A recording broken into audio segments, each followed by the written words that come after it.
wow, everything that, I mean, I don't want to say, you know, their enemy's name, what's his name? Sam? Like, I don't want to say he's right, but when we saw that video drop, No, he's like, right. oh my God. You could say it. I was like, the one where he's like, that? well, hold on. So there's a video of Sam Hyde, and he goes, she's going to ruin his life. Mark my words. I guarantee it. Is that the one you're talking about? Yes, Anisa was the one that showed it to us, because we didn't know nothing. What was funny, too, is like... I mean, I was just thinking about that on the way to work, because I saw that clip, too. And I was like...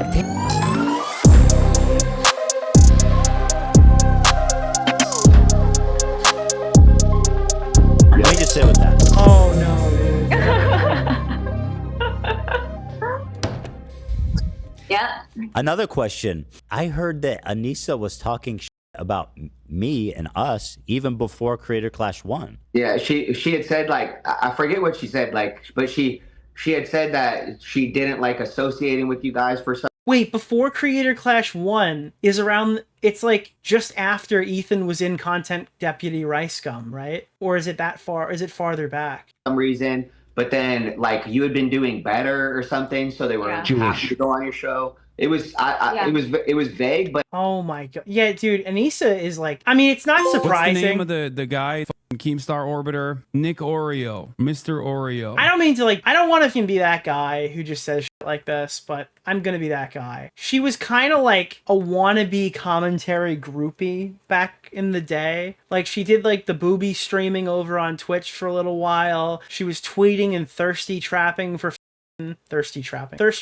fucking Leafy, like wanting to Leafy publicly on Twitter.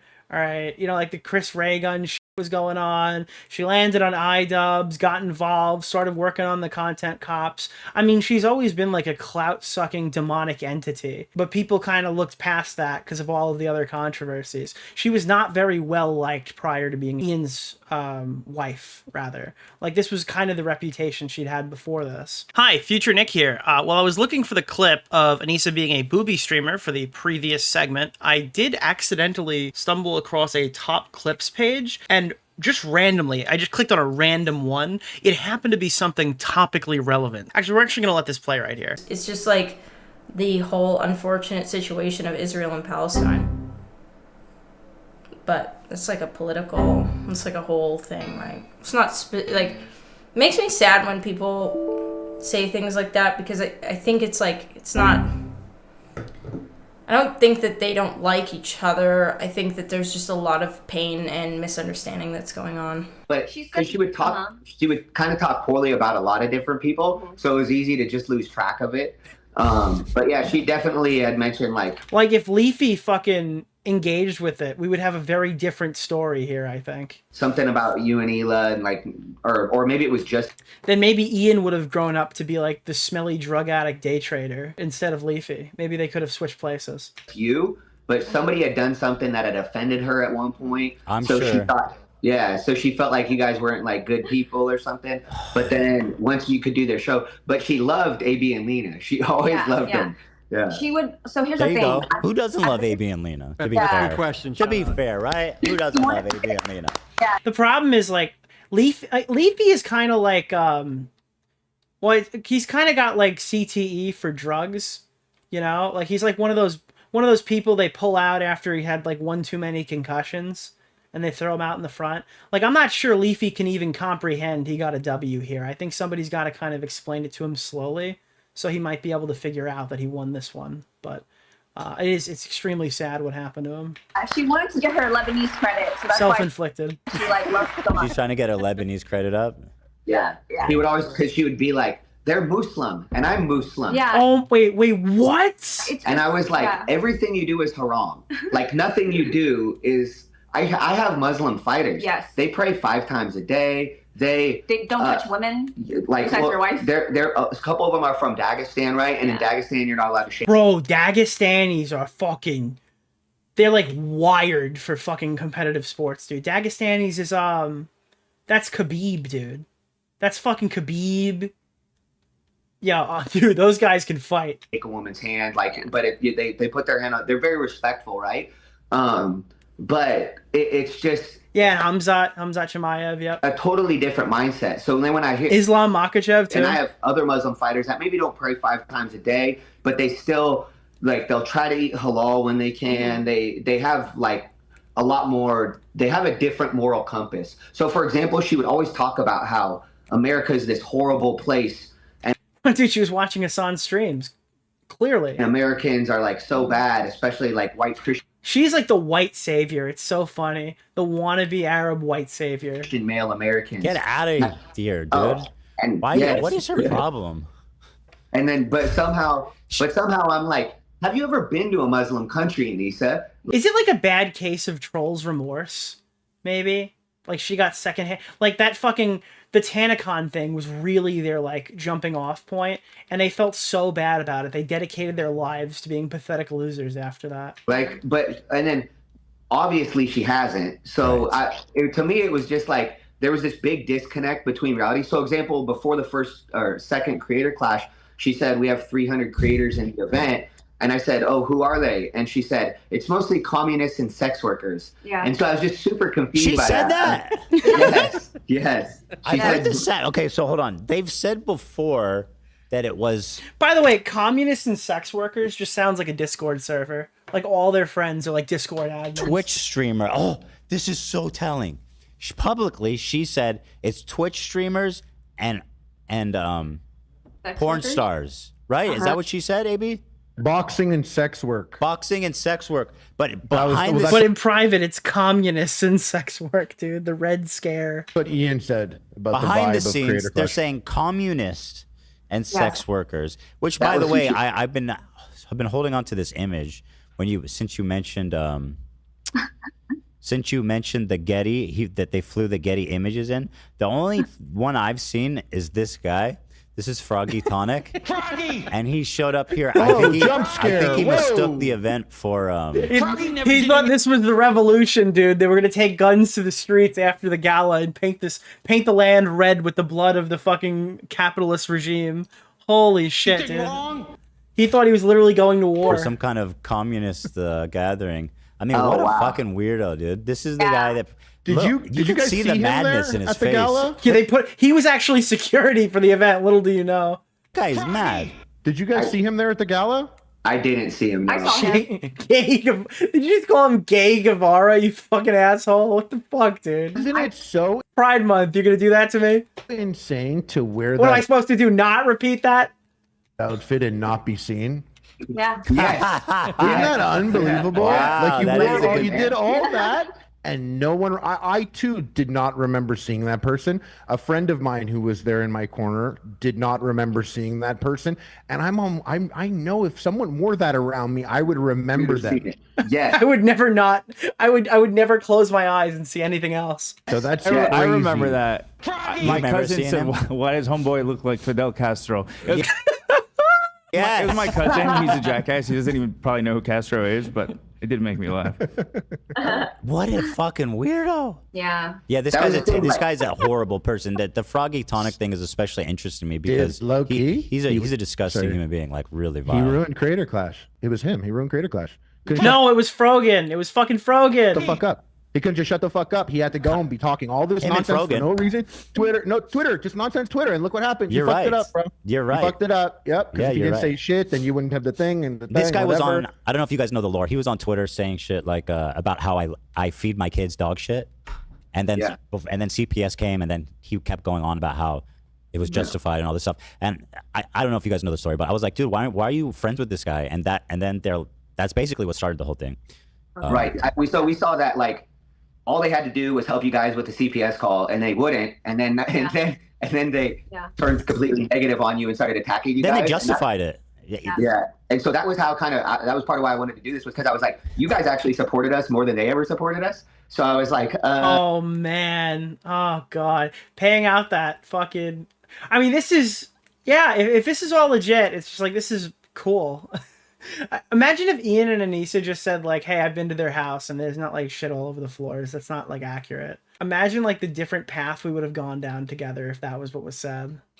This makes no sense. It didn't make sense why he would attack the biggest. So I was a part of everything for the first event and a lot of stuff for the second event. And I can tell you, the most fans at those events was your fans. Yes. Was your people. I mean, I think we kind of all know that, but everyone has kind of said the same thing coming from it. We can't substantiate that like officially in an official capacity, but everyone seems to agree that Ethan's fans populated these events. And again, I would argue, like, why is AB fighting in this? No offense, AB. Why is Lena fighting in this? No offense, Lena. It's like they're not huge, big money ticket names to put on these cards, but it's because like Ethan can't fight. It's like he's sending off a beloved member of the crew, and that's going to keep the H3 fans watching and stuff. And that's why they're there for some of this stuff. And the way that they were treated is just absolutely fucking unhinged. And you have to think at some degree they know they're sabotaging their event. That's just good business, right? He's like, let's start a blood feud with the one person who's promoting this event. Like all the people there, more than anyone who's it's kind of there, the announcers, the hosts, the fighters. I promoted that event more than anybody. Yes, I will say the way people treated me before and after my fight was crazy. Like the other coaches and stuff who didn't know who I was, once they heard the applause that I got because there were so many H3 fans in the audience, they were like all super nice. Not that they were mean and before, now this year you would have gotten fucking booed. You and your wife would have been booed because of this fucking controversy if you stayed. I never feel that famous again in my life. Yeah, we're a big deal. I don't know if you know this, but we're number 6 on YouTube. Or hopefully, I don't know if that's still true because I keep missing. I got to be a part of AB's walkout for that first event. It was one of the most ruckus crowds I've ever heard. The craziest thing was like I was at the Seahawks stadium when they broke the record for the loudest stadium ever. And when AB got back up and dropped Hundar, that was the loudest I've ever heard a crowd in my entire life. Nice. It was the craziest thing I ever heard. And when he got dropped, I was like, oh no, like here it's gonna come, like Hundar might finish him. And then instead he dropped him back, and I was just like, this is the craziest event I've ever been a part of in my entire life. Like I was like, yeah, the thing that boxing guys don't understand about YouTube boxing is that in traditional, boxing, UFC, combat sport events, people don't show up for the first fight. Like those early prelims, those preliminary fights or whatever, you're fighting in front of a largely empty crowd.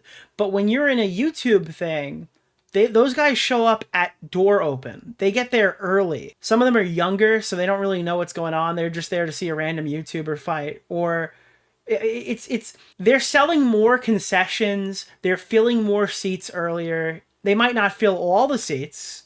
That's probably more likely to be the case. But they're really not filling the seats out throughout the course of the night. They're there from the very beginning. So that's a bit jarring for them. Having the time of my life, I was like, this is insane, But a lot of it was because like AB fighting on that card and your crowd. Yeah, but it's great. It's just kind of sobering. How is the truck destroying the trees? It's a ram. It's a ram, dude. When did they stop calling it like the fucking it's just ram now? To learn that she was, talking shit before even that event, and then they come on and act like we have been friends. And it's funny because I did say a comment about how it's funny how they show up when they need something from me. No, because they're clout demons. It's insane. Well, no, Anisa is a clout demon, and Ian is like a complete loser. Which is for me to promote their fight.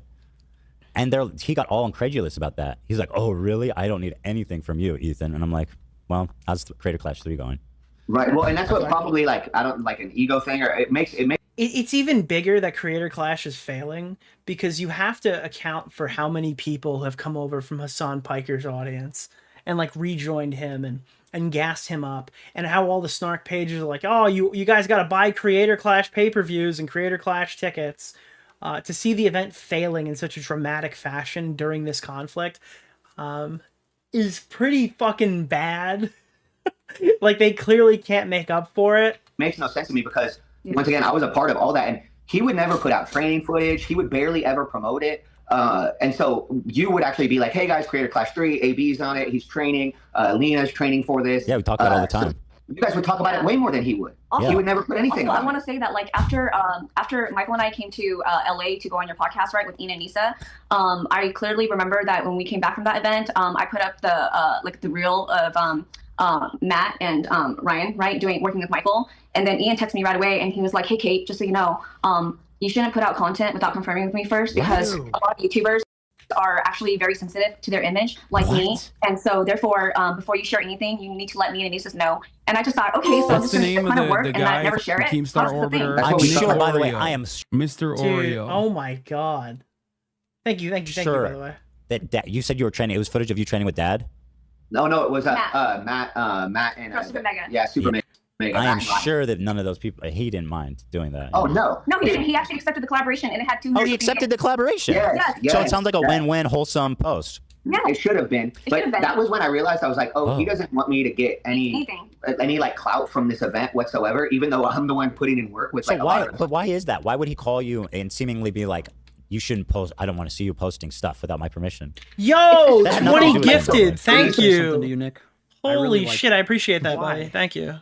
I would always say, because I want to kind of post some stuff too, and Anisa would be like, yeah, Ian's really private. He doesn't want people to see this part of his life or this stuff. So we were like, oh, so I just respected that. Wait, I'm so confused. He doesn't want people to see this part of his life? You mean the boxing thing that you're shooting a documentary for? These people are like cartoonishly stupid. To the point where it doesn't feel real. This is way too good to be true. This is nuts. I was like, okay, he's a private guy, so he's not gonna. And you know what's funny? He's gonna become even more private based on the views on his last video. He's gonna be living a real private life soon. I got a question. I got a question. Just following up. So Froggy Tonic was flown in. This is so good. To film Anisa and just give her the credit of putting on the event and all that. And they still did nothing with that footage or the footage you guys had as well. Mm-hmm. Yeah. So, and I think, what's that? No, go ahead. Go. I think that because, like, I think for the first fight, it could have made a great documentary. But I think for the second one, they were scared to put out that Anisa did all this work because it failed so badly. She wasn't even a part of it. Yeah, I mean, that has to be part of it. But I feel like they would justify it by saying, like, having a little victory. Like, we saw this today, right?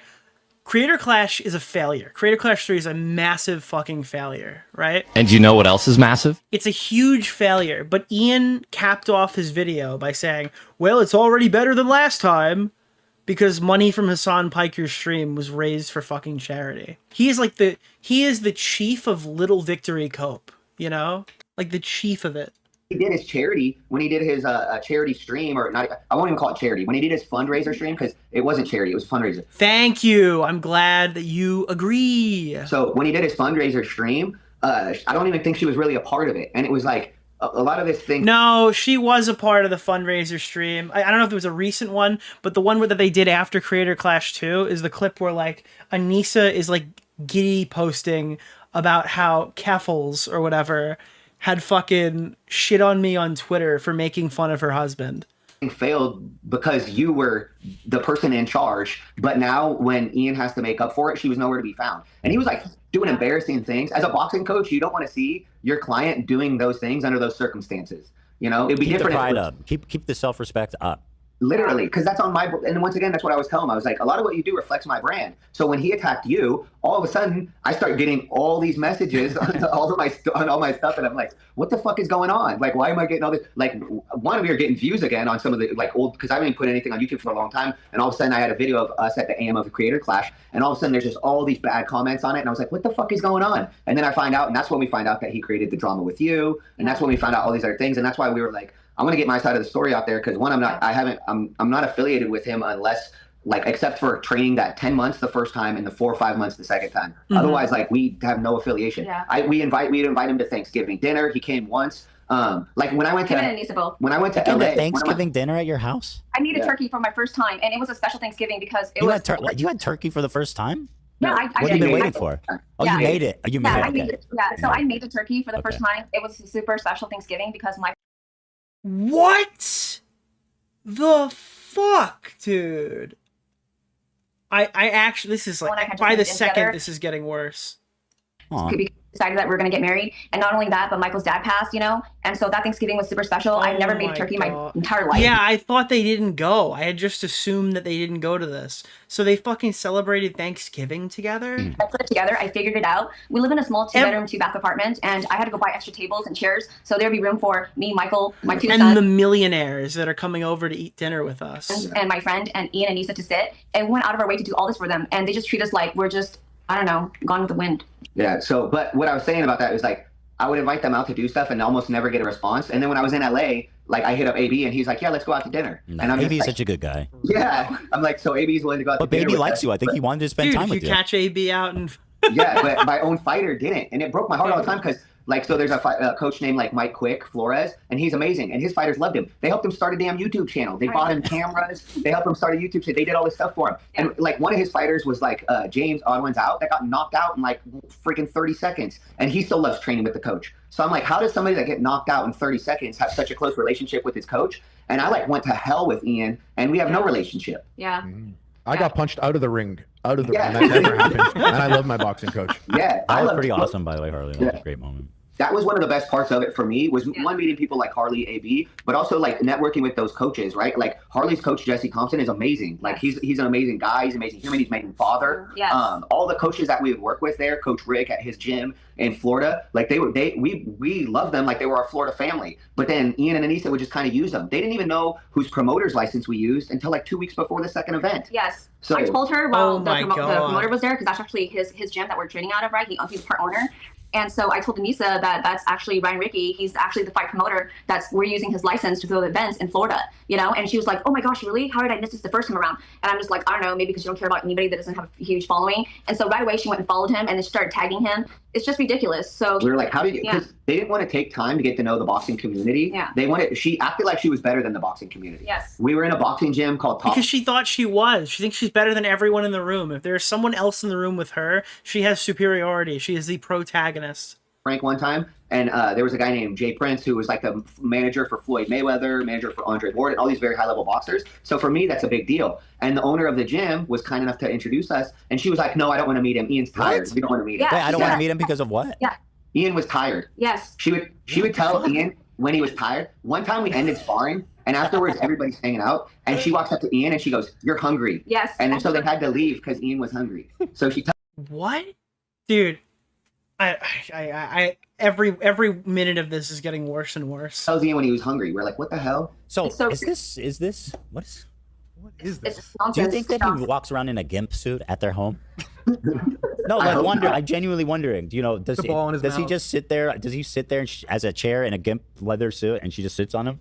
I mean, where does this go? By the way, there's this clip here I want to watch. I've been having it on standby. It's when you reference the toxic masculinity comment aimed towards you. Let me see. Boxing. Oh, you don't have time or energy to Oh fuck, dude, no way. To do this is the Smosh interview. anything other than boxing. There's just like a lot of things that I've had to learn along the way. Like my coach is a tough ass guy. You know, he's got a little of the toxic male qualities, and it's made it hard sometimes because. Shut the fuck up, dude.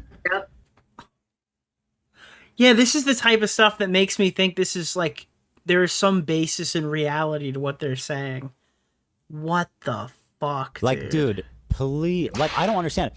You were literally that's fucking scathing, bro. made videos with Filthy Frank, okay, and now you're like, I can't.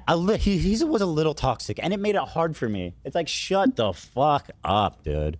And by the way, compared to all the other coaches that I know, you came off seeming like super nice and like not pushy. Yeah. I know how to be soft with certain people, and then I'll be harder with other people. But if they can't, the sport's already so hard to begin with. This is one of the things I've been involved in fighting for over 25 years. So the sport is so hard to begin with that if you're getting more shit from your coach than you can handle, you're gonna have a bad performance, right? So each person you have to treat so differently. So some of my fighters might need me to yell at them, slap them before the event, and really like get to a different kind of savagery. And then other people are very soft, and so you kind of mostly Ian was the softest, but is he the softest fighter you've ever trained?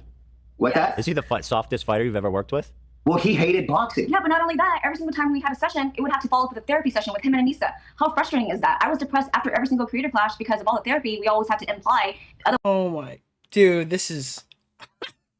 I can't. I actually fucking can't. He's the softest fighter, dude. He's literally the softest fucking fighter. Otherwise, it was going to be a shit show. Other fighters fight, like, even if they have nerves or they're scared before a fight or something, they'll fight because they want to and they love it. Especially as an amateur. Yeah, no, he just doesn't like this shit. He's just a complete fucking poser. You're not getting paid, you're losing money. Even like low-level pros, you lose money working with low-level pros. You're traveling, you're doing all these things that the expenses aren't covered. So they have to love it. They have to fucking love the sport. And if you don't love it, it's very hard to do. Like, that's why I commend Harley and AB, because man, they were part of freaking more than one event, and they have actual jobs. You know, it's like, what the hell? That's so to me, why wouldn't I show those guys all the love in the world? Because they're putting themselves out there when they don't have to. Also, there's a lot of risk when you go out to fight.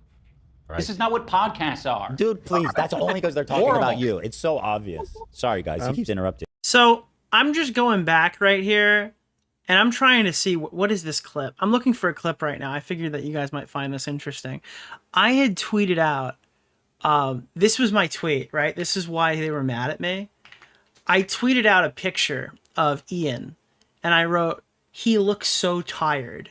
And it did well, right? It was just because he's sitting here trying to make up the money back for Creator Clash. So I wrote, "He looks so tired." It got like fucking 28,000 likes. And people were just pointing out about how much of a disaster this was. That he had to like deface himself to make up for the charity event that they bombed. And thank you, Nicholas DeOrio, if you are the Nicholas DeOrio. Wait, what is this clip? I don't know what this clip is. Hold on. What is this? Okay. Because I donated to this. Oh no. Thank you, Nicholas DeOrio, if you are the Nicholas DeOrio. Oh, I banned him. I mean, fair. It's like I don't think he has good intentions. Yeah, the sub monies, which by the way, it only 50% goes to us, but because we're feeling generous, we will give the full 100%, even the bit that Twitch takes. Wait, we're feeling generous, so we're gonna pay Twitch's part of it? Dude, this is insane. What is this clip? Well, that's what I was thinking. What did I just find? Is just collecting whatever subs we got today. Oh my god, dude. It wasn't the clip I wanted. I wanted this clip. Is he asleep? No, he's reading Twitter right now. So you saw this tweet right here, right? So I had posted this and it got 28,000 likes. So he's now looking at this, right? And this is him reacting to reading my tweet, I think. He's asleep. No, he's reading Twitter right now. Yeah, sorry. I just saw Keffel's tweet, like, shitting on Nicholas DeOrio. I fucking love that community. God damn. Really? It seems like you'd bend over backwards to join them now. Don't you think? That's so fucking cool. Yeah. Keffel's appreciated the shout out. She messaged me. Nice. When I tell you, I've been involved in this for a real long while. This is where that clip comes from. Fucking rad. Dude, it's so fucking rad that Keffels has defended me on Twitter. It's fucking rad. Who would be your top pick against? I have been a grade A hater of these people. Let me continue this clip.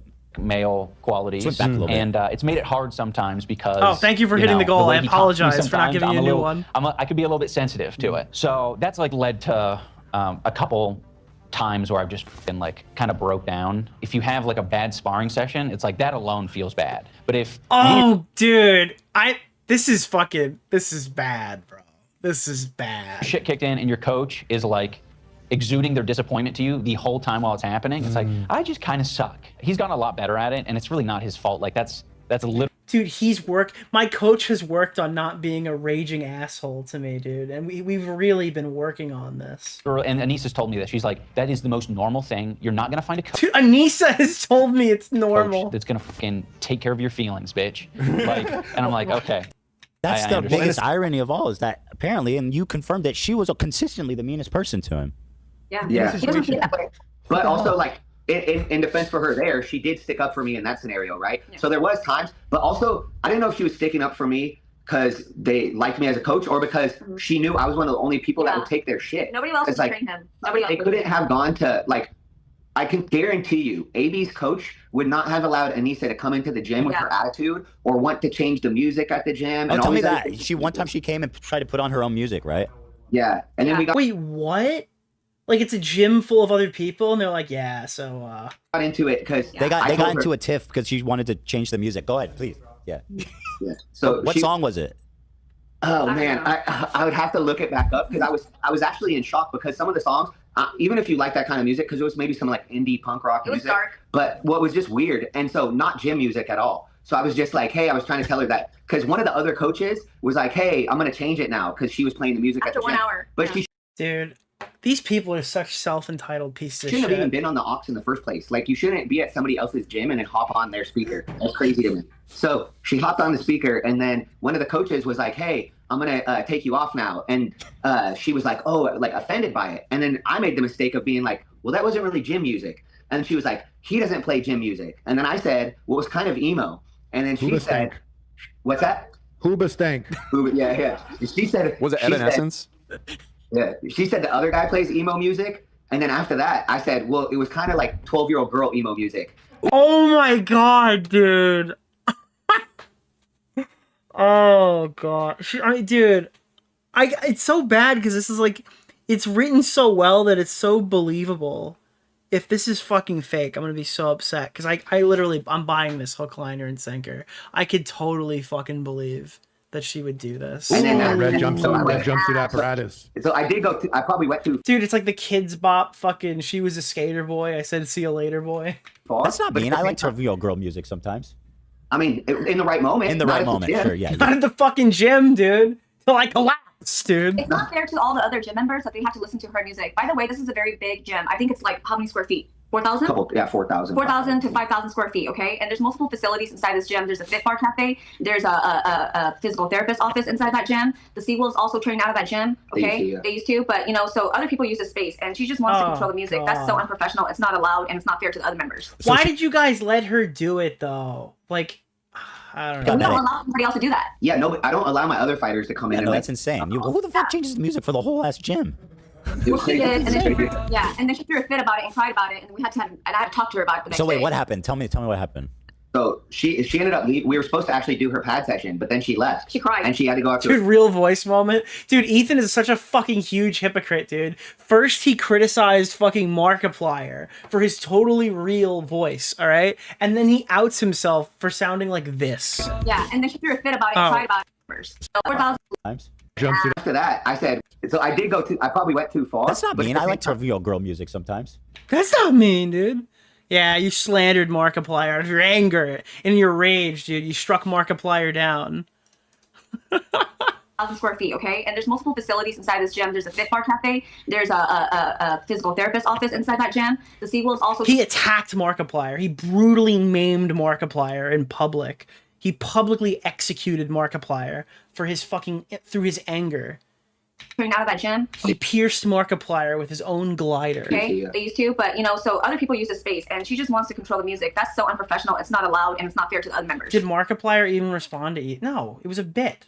It was like a way hyped up, over dramatic bit. I just saw Keffel's tweet.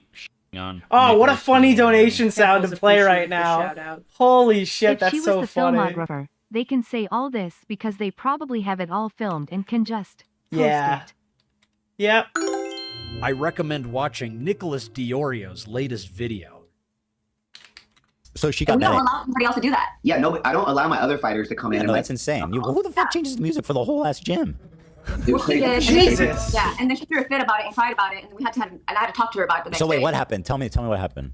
So she ended up leaving. We were supposed to actually do her pad session, but then she left. She cried. And she had to go out to her car. I mean, I don't want to talk about how her feelings were, but anyway, so yeah. She cried. Dude, I don't want to say what happened. She cried. She was super offended. So then the next day, what had happened was the next day they came in and they told my wife that they don't know how she could date me because I don't respect women. What?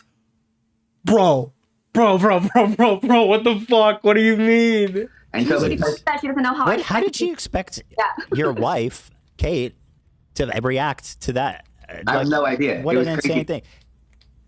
I'm pretty sure I would, if I had to ask you if you thought Michael respected women. Manager, they maybe change my music, manager. Man.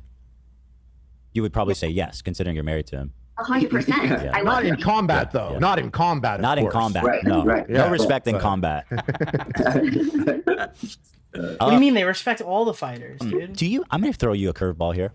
Oh, wait, hold on. I want to finish this clip. I want to see where he's going with this. Sense they're almost preparing you for those feelings, right? Exactly. But they're going to come up, especially if you are losing in a fight. I would just say that maybe it's given me more confidence just in life. That obviously comes from, being able to defend myself, and also just. Okay, I've heard enough.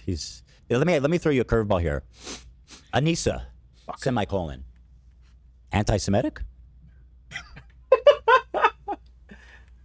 Jewish. They don't want to answer that. I would say, probably in a way, yeah. I mean, it's hard to say. It depends on it depends on who's talking, right? And it's hard to say no. Right? So, It's hard to say no. It's hard to say no. We leave that door open. Because I can't say, she never specifically said she was anti-Semitic, but just, I mean, the way she I will say that, like, I didn't know about all this stuff that she has against Jewish people, and then once I heard about it, I realized that after I shared with Anisa that Michael's mom is half Jewish and half Italian. Oh, fuck. Like, I noticed that she started, like, keeping him more at bay and not being nice to him. So I think that might have been the start of it. Wait, he's half Jewish? Is that right? So when she learned that Michael had some Jewish ancestry, she distanced herself. Jewish. I don't know if it was exactly from that, or just that's how you perceived it. Yeah, there was plenty of times where I would get into it, and so I just felt like it's like her ancestors were fighting through her body. Yeah, holy shit, dude. Do you think that when Anisa fights with a Jew, she goes into like tweet? Oh god, I just got the worst picture in my head. I'm not those people who say it's Anisa's fault. She's controlling Ian, etc. But in a cosmic way, I can see where it's coming from. It just gets worse. Dude. Nicholas, the goat. Stand back. Hold on. Wait. Actually, stand back. This is unironically. Oh no, dude. Dude. Wait. Time out. Picture this. You have to go on a journey with me really fast, okay? All right, so Anisa Jomha is in the middle of arguing with a Jew, okay? Up until the spirit of her ancestors take over, and then all of a sudden she enters the avatar state.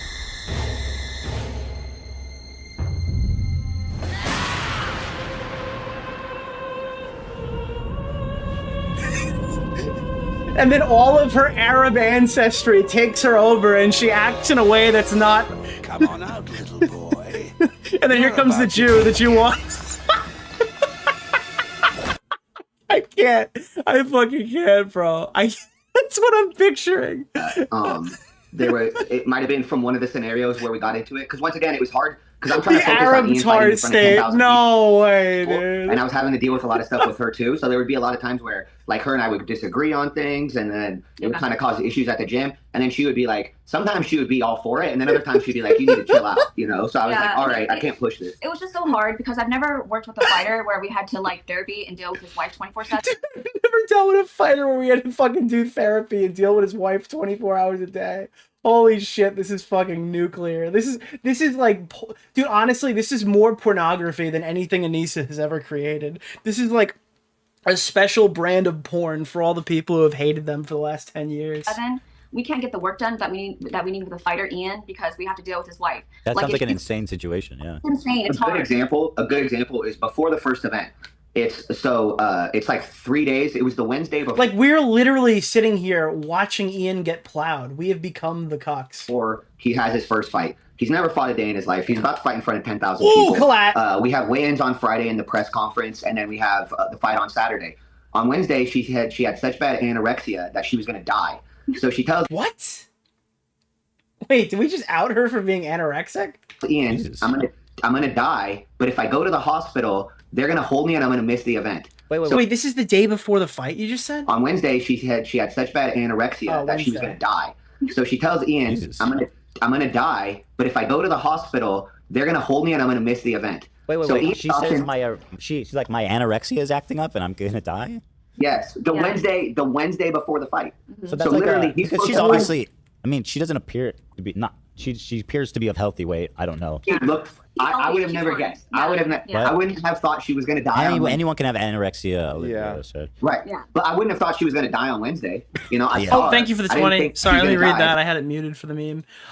If this was scripted, Ethan would have had him say, "Yeah, she distanced himself from me when she learned I had Jewish ancestry." The fact that he won't say it for sure sounds like it adds credibility. Thank you for the $5, yeah, I agree. But she's telling Ian. And thank you for hitting the goal, by the way. My wife 3 days before my fight is like, "Hey, I'm going to die, but I can't go to the hospital because." Yeah, like I'm in like a deathly ill type situation. I could literally die tomorrow, but if I do live, they'll keep me in a fucking psych hold for a week. I'm going to miss your fight. I would be so stressed out from that. And so it was just like, how are you stressing Ian out about this freaking... I recommend watching Nicholas DeOrio's latest video. Knowing them for so many years and traveling with them and being with them all the time, I realized that it's something that she does. She has this way of always sabotaging every single moment before who's about to have a big moment. You know what I mean? Makes it about her. This is the part where it just sounds too good to be true. Like, oh yeah, Anisa sabotages Ian's biggest moments all the time. It's like, this is exactly what I want to hear. That's why I'm a little worried that I'm hearing it. For CC1, she decided, she came to the gym and she was like, oh, our lease is ending and we need to buy a new house right now. Otherwise, I'm going to be homeless. The world's ending. So then. But I totally believe this because she gives this vibe off every time you see her. Ian had to go and try to buy a new house for her, but then he couldn't because he had to sell his house in San Diego first. Otherwise, he wasn't going to be able to do that. So then they had to sell the house in San Diego, then buy like their over $1 million house in Seattle the week or two before CC1. Okay, and then for CC2, like before. I didn't know they moved to Seattle. That was added context because I thought they were. I always call them California's chosen people, but they're not even from there. They're from Seattle, bro. He was supposed to start training for his fight camp, right? But then they didn't come in train, and then she decided that she was gonna have her tits removed, like during his fight. Dude, during the fight, she just de-titted, bro. She's been de-titted mid-fight, dude. Yeah. Oh, that was the second one. Holy and then she fuck. decided that she was gonna have her tits removed, like during his fight camp. Oh, that was in the middle of the fight camp. She's like, "Honey, I'm popping them. They're coming out." Like Mia Khalifa when she got hit with a hockey puck, they just deflated them. Second one. That was I said CC2. Oh, yeah. So hold on. Yeah, I remember she. But wait, I thought she was getting the tits removed because she was planning on fighting. She did it that late in the game. I remember, by the way, a long time ago they came out to hang out with me. Yeah, she's been deboobed. Dude, that's what I wrote in the chat when this I saw this part. I wrote deboobed in the chat. Yeah. And you know, I find it interesting that she always Nicholas, hated me, the despite goat. You know, thank you for the $5. Pretending to be my friend for a long time. But she came over, and we were. What did she think that like the boobs were added protection? They were like chest. Oh God, bro. Hanging out, and she just was like, "So I'm getting fake boobs," and I was like, "Okay, great, good for you." And then next thing I know, she had him removed like less than a year later. Like, I mean, I'm not gonna argue. I'm not gonna do the ethics and morals of pornography or fucking if anything, that's for the Rob's Media VOD that I'll release on vacation. But fucking, I do think like I understand why Anisa went with OnlyFans. She just screams insecure, wants to be famous. I recommend will cut watching any corner Nicholas to get DeOrio's there, latest including trying to fuck Leafy, marrying iDubbbz. She just screams like a clout demon, right? And that's like. It just seems to like go with general insecurity. That's why I believe this stuff is happening right now. I do believe that she would sabotage her husband because the spotlight's not on her. I do believe that she would fucking... she just strikes me as somebody specifically who does everything they can to try to get like further up than she already is, and nothing is ever enough for her. I was like, okay, I guess, you know, why? I guess what was she saying, that it was uncomfortable or something? I mean, it probably hurt her back. I mean, what are you doing? She told me that. I do that in the first place. Yeah, I mean, she always blames it on everybody. She blamed it on her doctor. Thank you for she told me $5, personally that she wasn't too sure about it, and then her doctor told her like she needs constant reassurance. She needs constant attention. She needs like it's all of that. Her to go too big, and now she's not happy, and she's got to get it taken out. Like, how was their wedding? Is what I want to know. Was she like Bridezilla? Because she screams Bridezilla. That's what I get from her. Is that she would be a fucking disaster in a wedding planning type situation. But it's like, out of all the times that you could have done it after CC1. So you're saying... You're stuck in the waiting line for the Switch 2 right now? Well, congratulations, Smaggle. Smaggle's the only reason I'm getting one. Mine hasn't shipped yet, which is weird. I mean, I'm pretty sure it was supposed to ship yesterday. I think it's going to ship today, and it's probably going to be here tomorrow. Because Target botched everything. You're saying she did it. For some reason I thought it was coming out Monday, but I got an estimated date of like the 11th or something. But apparently everyone has that. During training camp? Good luck to everyone who's getting a Switch today or waiting online. I'm rooting for you. Believe me, I wouldn't have gotten one if it wasn't for my moderator, Smaggle, who told me that the fucking Switch was on sale. I would have completely missed it. Yep. Yes. Yes. Before the second fight, also I told him don't fight Alex Wasabi. Alex Wasabi loves boxing. He put a boxing ring in his backyard. Yeah. He moved a pro boxer that was like a really good pro boxer into his house. Yeah. And I worked with him before the first event. Yeah. I worked with him before he fought Deji. And Bridezilla, you mean Groomzilla? He took her last name. Oof. Dude, holy shit. I was like, oh, Alex really likes boxing, so don't fight Alex because he loves boxing and you don't like boxing. And so he's gonna be better. He's gonna be a lot better. Wait, did I miss the part where she said that like she blamed her doctor for fucking the bad boob job? I might have What's the name of the guy? Keemstar Orbiter. That was Nick a thing Oreo. that happened that I heard Mr. briefly Oreo. before. That wedding planner is still in therapy. Can't go online cause she could get PTSD from anything posted on X or YouTube Are you or Reddit. sure that Ian and Anisa don't have like a code for a therapist that they can give people? Because I feel like this is a fucking money laundering scheme. They're horrible people and they put people into therapy by associating with them. They must be getting a kick from this, right? Like, oh, immediately promoting therapy to everybody. There must be like a financial incentive to push this therapy thing. Like, oh, I know a perfect person for you to talk to. Sure. Well, so, and then exactly, literally. Yeah. And then and he trains with the good gym. He trained with this guy, Brian Valorio, Julian Chua. So he trained with all these high level guys. And I'm like, now my brand's at stake because I'm going to be competing with that type of level of guy. I need to have you show out. And he had missed literally between May to November was when she got that done. And so he was supposed to train during November, but he took all of November off because she couldn't come to the gym. But originally he took the whole month off because of the procedure to Yes. Oh, he wow. said, well, this is how you know he doesn't like boxing, because they said he was going to come into the gym when she couldn't be there. But then when she couldn't come in, he never came in. Yeah. So I don't know if that. Wait. Oh my god. So he would just skip days when she wouldn't go because he's attached to her at the hip? Or he really didn't want to do it and she was pushing him to do it? That was his thing where he needs his. He made a comment recently where he's like, when Anisa's not with me, I don't know what to say. And I'm like, dude, what happened to you? Who are you? She tells him when he's hungry, when he's tired. How's he gonna know? That's those why things? he's definitely in a gimp outfit at home. That's Okay, Ethan. All right, buddy. Thank you. Thank you for... Okay, I'm bad for the boogie thing, but Ethan's allowed to say that he sits in a gimp outfit and gets pegged in the ass the entire day. Nicholas! No pushback to gimp outfit fucking anal play. That's totally cool. She had said that she had actually, I didn't know this, but she had done... Dude, you want to know something disgusting? I can one-up you. Imagine the fucking smell of the latex. Imagine the unwashed gimp suit and the fucking pure aura that comes off of it. The Content Cop, she worked on Content Cop with him back in the day, but she's never apologized for the N-word. Only Ian apologized for that. I'm eating? Bro, it's midnight. That's not healthy. And she was the mastermind behind it. No, that's a great point because she wants to. I always got the feeling that she wanted to credit. Like, oh yeah, no, thank you, Nicholas DeOrio. So, bro, I'm currently farting right now. I worked on that, but then it was her idea. Are you in Denny's? Are you Ethan Klein? Are you Ethan Klein's alt? Are you farting in Denny's right now? Stalk Tana and do the N-word thing, and like you said, Ian's been out there apologizing, and then she's the one accusing me of being like not woke enough or whatever, and it's like, dude, you're the N-word girl. You're N-word. Dude, you're the N-word girl. Yes. You know what I mean? Like, yes. Yeah. Someone needs to put an N on her forehead.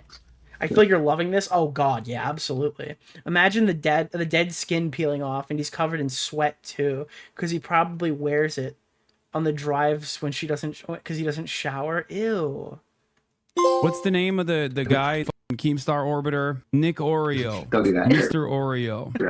And for what? Shame on you, Nick. I swallowed some gum 20 years ago and it came back up.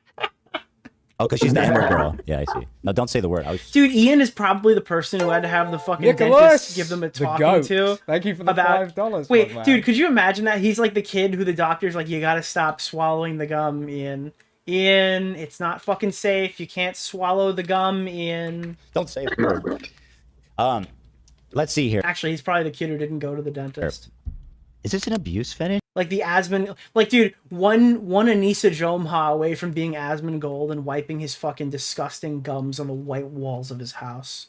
I don't know. Or is he Nicholas, the goat. Maybe that's Thank you the for the reason he's so $5, fucking my mad man. all the time, that he would have grown into Asmongold. Really pathetic. I don't know. It's very interesting though. We have so many like points of view now, and you know, listen. By the way, Asmongold followed me on Twitter recently, which is funny because I've been extremely critical of him over the years. So I figured, like, he puts me in a lot of his clips and stuff recently with this drama, and I think that's just cool. It's somebody who I've just like shit talked on many occasions, who seems pretty chill about it. You're saying It's like the only time that's ever happened. Usually they just hate me by default. yeah, it could be abusive, but at a certain point, it is definitely abusive. It sounds like, but at a certain point, where does it? He just become like a collaborator. I don't know. The goat. He's a collaborator. That's what I felt like too, because some of the times it was how him. often Ian uses "fucking" as a crutch word. We all cuss, but he uses it every other sentence, as much as a stereotypical Valley Girls says, like. Ian, keep that in mind next time you watch his videos. Ian constantly acts like he has no idea what to do in every live setting. He just looks like he's petrified to be there.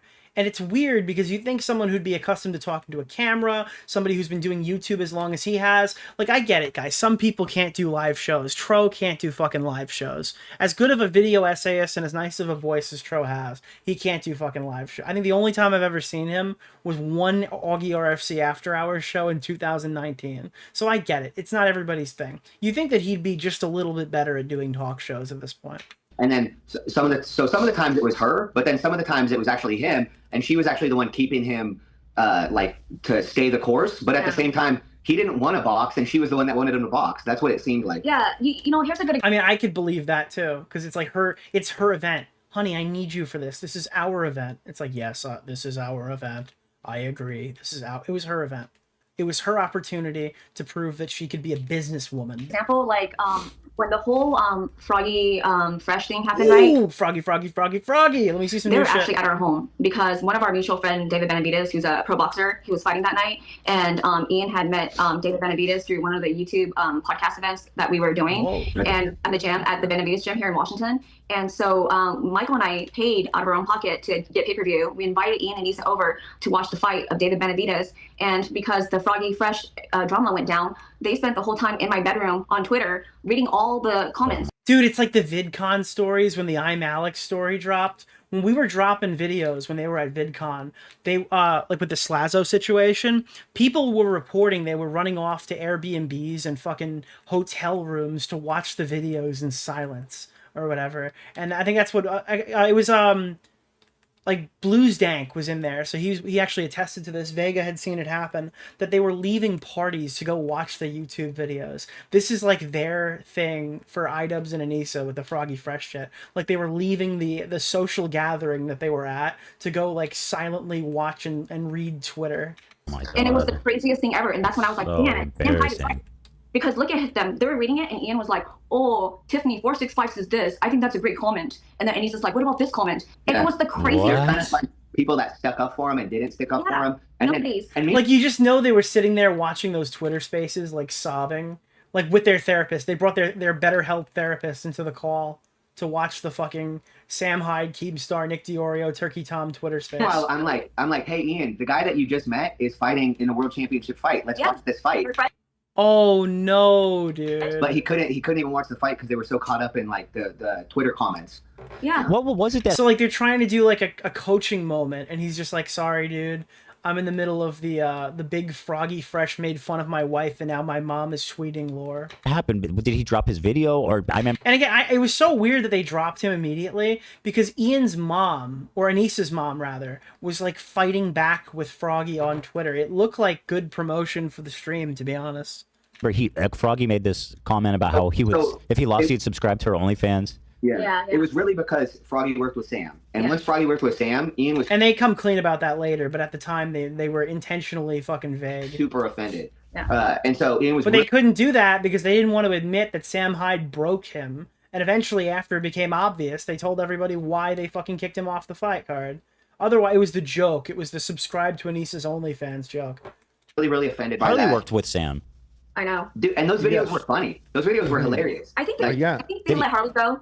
Because you know, like he's so cool and they don't want to like take him off the card. You know what I mean? Well, I think he kind of did it beforehand too. Yeah. And then afterwards, they kind of were like not cool with it. Was that what happened? You did it before? Well, he never told me. He never told me that I couldn't work with Sam.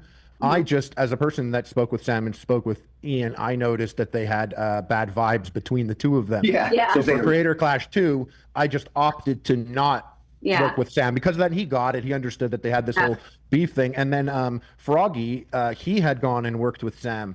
And then there was an issue of Froggy, you know, I don't want to speak for him, but I believe he felt that they were overstepping their boundaries of who he could work with or not work with.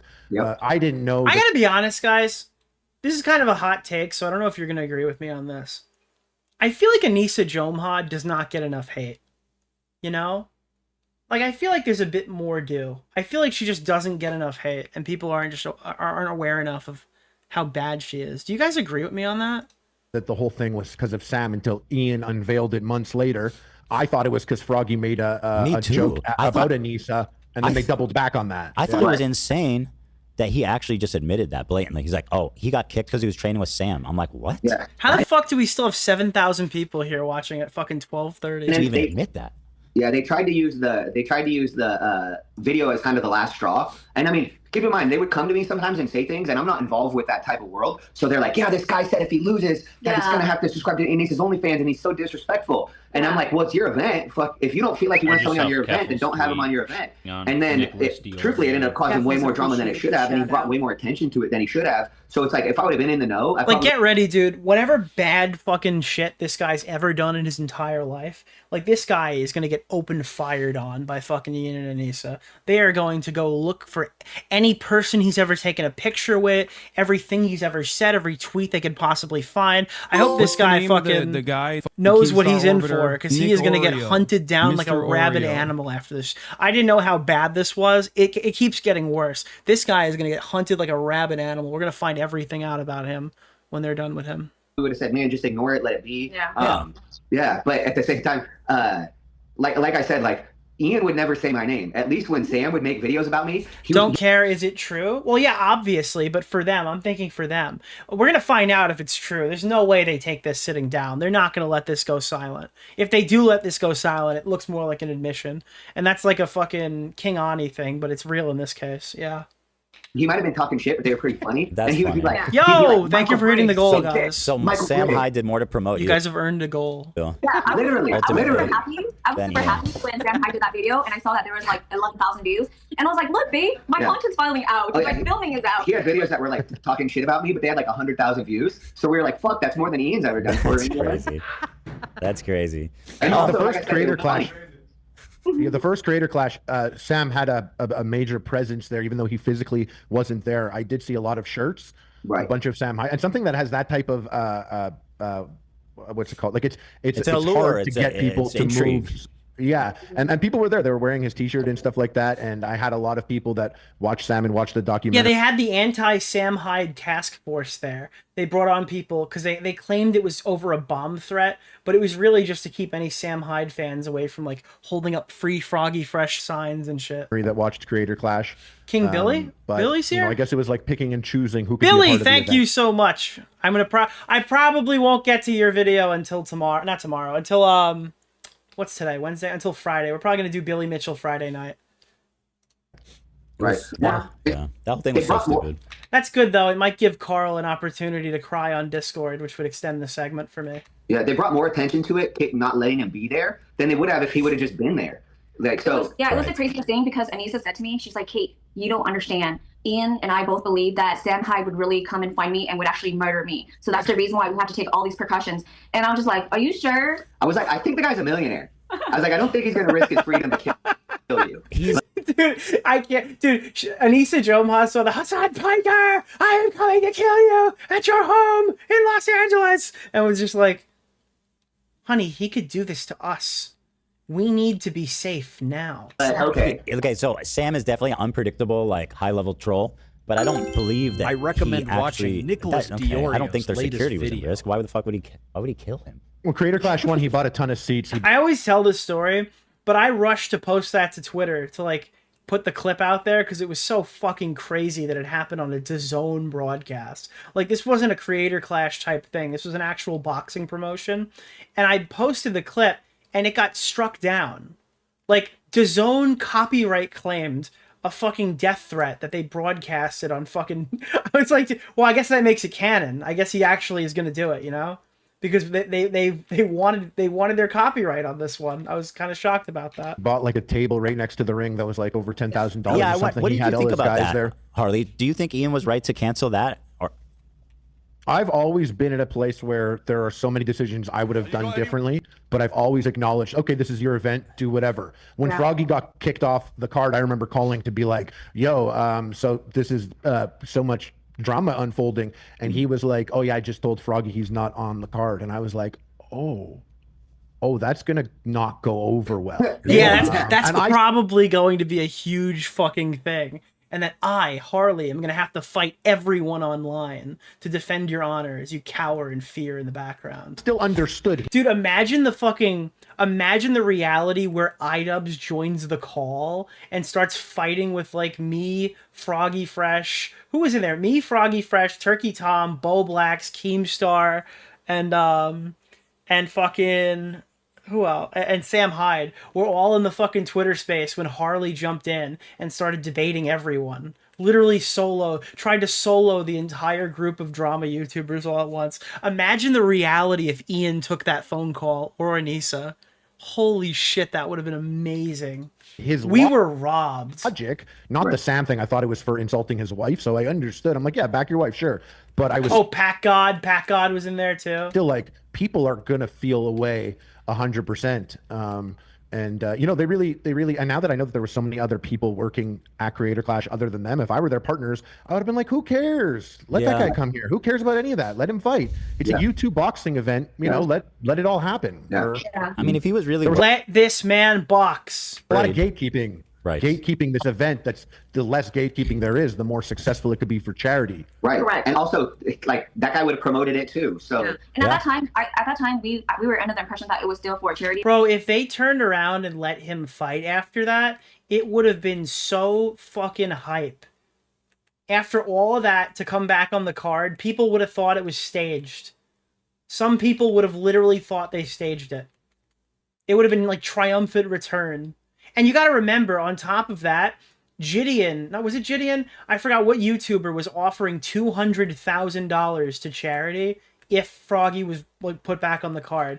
They let $2,000 to charity go away by not just reinstating him on the card. Right? So I thought to myself, well, why are you going to refund $10,000 that could have gone to charity? But now we all know the truth. It didn't go to charity. Yeah, they were trying to hold it over. And by the way, I got to be very clear about this. Elena Pierce published a fucking YouTube video saying that Froggy Fresh was stealing from charity because he got unceremoniously fired from the card 3 weeks before the event after doing all of the training. And fucking they threatened him to either shut the fuck up or have to give back the money. And that's what Elena Pierce, Charizard Elena, who's currently like the spokesman for the current event, was doing. Like, she is a huge piece of shit. And lost money, so it's not a great look. Yeah, like poor shaming him, implying that nobody else got a fucking fighter purse. Which was even funnier. Because they had to, like, Nicholas! Dude, all these people want the veil of $5 charity to be, like, man. overshadowing the event to the point where she's, like, poor shaming him, saying, I don't think any other fighter got this. First one. Oh, that was for the first one, okay. Yeah. So, and that was the thing, is they could be like, it was just 10,000, we raised 1.3 million, which, once again, I was always telling Ian, I would always say, be proud of your work. Be proud of your work. And so, for example, when he came onto your show for the second Creator Clash, we weren't with him for that event, for that interview. So he goes on the show and he tells you that he's been boxing for 2 years now and all these other things, when in reality, he took freaking 6 months off to make a show with that Dax kid. Yeah. So I'm like, why wouldn't you go onto your show and promote what he was doing? Instead, he didn't promote what he was doing. He pretended like he was boxing the whole time. And for me, I'm like, I'm your boxing coach, and I can tell you never once showed up in 6 months. So now it's going to make me look worse if you tell Yup, that's your reputation. Yup. people you're on year 2 of boxing. Oh, wow. This guy is only doing it because of clout. He's willing to just put his name next to any... I'm sure there's probably some animosity from the other like trainers and stuff for the one guy who's working with like the successful YouTuber and the cringy YouTube boxer. I gotta be honest with you. Any person I know who does combat sports looks down upon the YouTube boxing stuff. You have to imagine that for the people who are real boxing guys who are associated with these events, there's a negative connotation right out of the gate for taking the paycheck to be involved with like something that bastardizes the sport. But you took 6 months off. Yeah. Can you guys spent a lot of time with them? Is there any other creators they specifically didn't like or that they were talking about?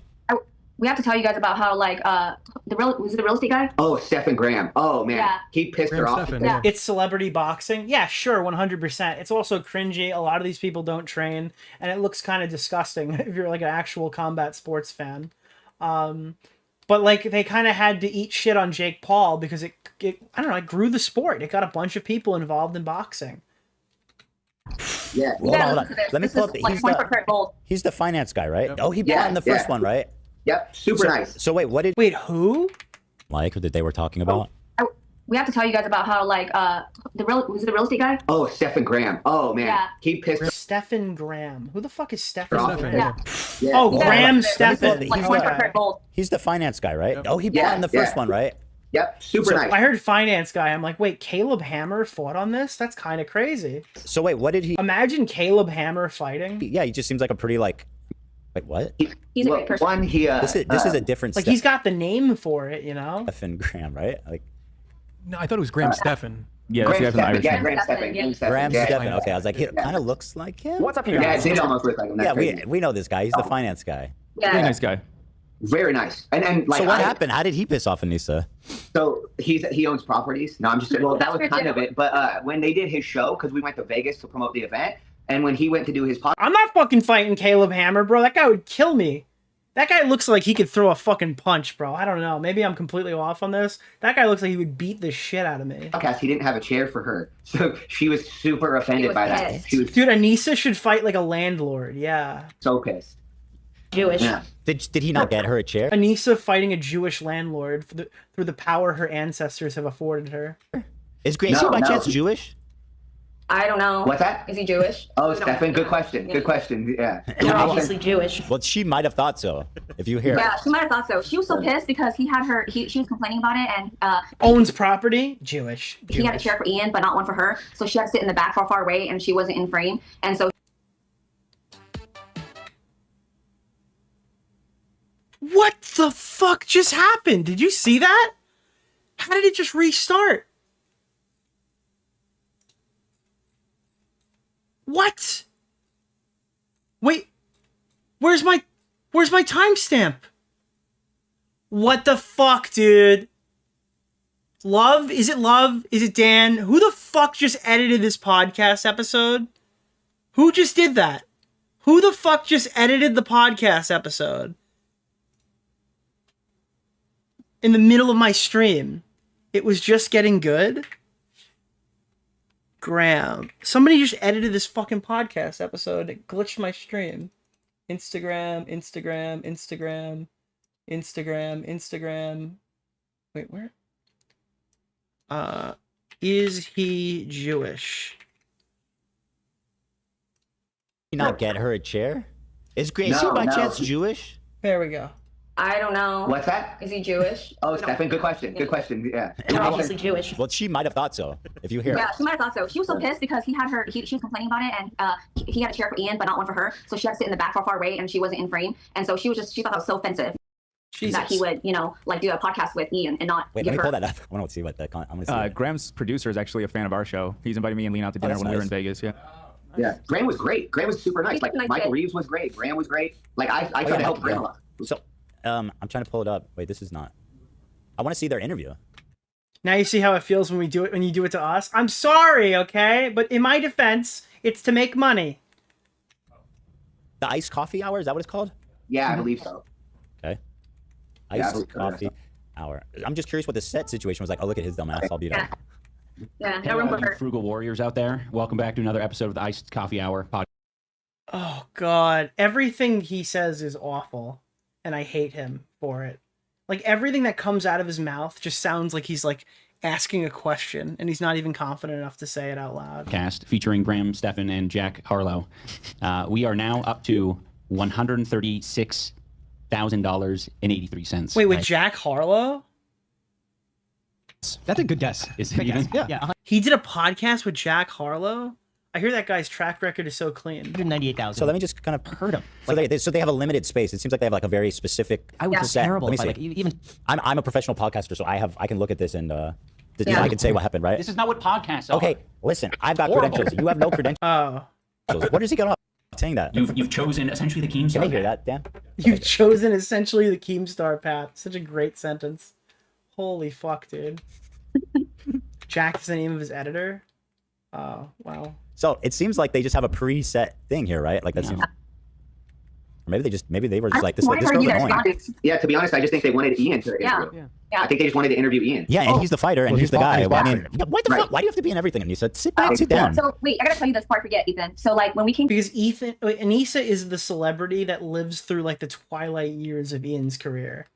That's what's happening. We're watching like Anisa needs to live through like iDubbbz's death. To LA with them that first time, right, to be on your show. Yeah. It was so interesting because those two are very unprofessional. They're bad with communication. Actual Yoko. Well, Anisa is Yoko Ono if the Beatles were insufferable pussies forever and just needed like that kick to become like even more insufferable. And they don't ever tell us anything ahead of time, so it's always last minute, right? So basically, the day before we were supposed to come on your HD podcast, she was like, "Oh, I gotta get back to the hotel. I gotta rest and prep myself because I have a podcast tomorrow." And made it seem like it was just her. And so we're like, "Oh wow, maybe she's like this big YouTuber and she's gonna go on a podcast and we're just gonna follow her around." Turns out it was actually about Ian and the Creator Clash. You know what I mean? So she was like she was going on H3 for her. We're eating breakfast, so we go to eat breakfast in a hotel, and she's like, "I have a podcast today." Yeah. And then Ian didn't say anything, so we're like, "Oh, she has a podcast, but Ian doesn't have a podcast." And then we go to Super Mega house, and it was Ian's podcast, and we're like, why didn't Ian say he had a podcast today? Instead, she kept talking about how she had a podcast to do. Wait, what? And it was so odd because then when we got there, it was like, wait, this is Ian's podcast. Like, I don't know. Oh, I've got a podcast today. Oh, I can't wait. I have a podcast appearance today. It's like, what's the podcast? Interviewing my husband. I've noticed that when they come on together, she does most of the talking. I'm struck by a memory long ago when they started dating at our old office back in the day. That was a long time ago. And Ian was like the content guy back then. And she was there. And there was kind of a narrative about how she was like just kind of a clout demon. And Ethan, I don't think that's a narrative. But thank you for mentioning that, because that was the narrative, quote unquote, previously. I feel like that was just what was happening. You know, I feel like that's probably like what happened in hindsight. I was like, do you want to sit in with us? And then Ian actually was like, no, she's not going to be in it. Like he asserted himself. And I was like, wow, that seems like he's pretty guarded about putting her on camera because, and it seemed to me that she was disappointed and he was trying to protect himself and his image. But obviously a lot has changed since then. Right. Yeah. A lot. Yeah. She told me that the reason why we moved away from LA was because she had all these friends that wanted to use Ian and just take from him. Oh, yeah. They're just such commodities out there. They have to stay away from that LA area to avoid all of those manipulative monsters. Oh my God. She's so doing textbook isolating him. Yeah, she's isolating him. And literally, besides me and Michael in the gym, he doesn't have any friends. Wait, this is actually really sad. He has no friends as well. It's ridiculous. That's why I would feel bad for him. Yeah. That's why I felt bad all the time. I'm like, man, so it's just sad. Yeah. And Graham Stefan's a Jew. He is? What? Oh, no, bro. Yeah, I asked ChatGPT. There it is. I fucking knew it. Jesus Christ, they're playing the Kirby song there too? I knew it. No wonder she hates him, right? That's so surprising. These are real good Kirby enjoyers. I didn't realize they were such good Kirby enjoyers. The money YouTuber? Crazy. Stop it, Harley. Stop it. Let me have fun. I thought that's what podcasting is. We're more than that, Harley. Dude, Harley being on here, cracking these jokes. Again, this is another, like, their personal 111 is happening right now. Yeah, Jewish. It's like a chia pet. Jewish. So Griffin, so that's funny. So that was any other creators that they were all hyped out about? Yeah, for sure. I'm trying to remember who else. I know that they you know what's sad is because they speak poorly about Dad, you know, Nathan Barnett all the time. Really? And, yeah, they do. They just say he's a weirdo and he does crazy stuff. Yeah, but are they lying? But they. Yeah, I think that's okay. I love that. I'm joking around. No, I'm kidding. I mean, well, he's a strange guy, but they didn't sound like they said it in a good way. It's sad because you know why? I see all the heart that Nathan puts into the Creator Clash. I see, you know, how much he cares. Everything that Harley has done for Creator. Fuck that shit, dude. Fuck Harley. Fuck Harley, bro. It's over. He's put everything on the line for this boxing event. Fuck him. We'll give his opponent more money, dude. They treat these guys like shit.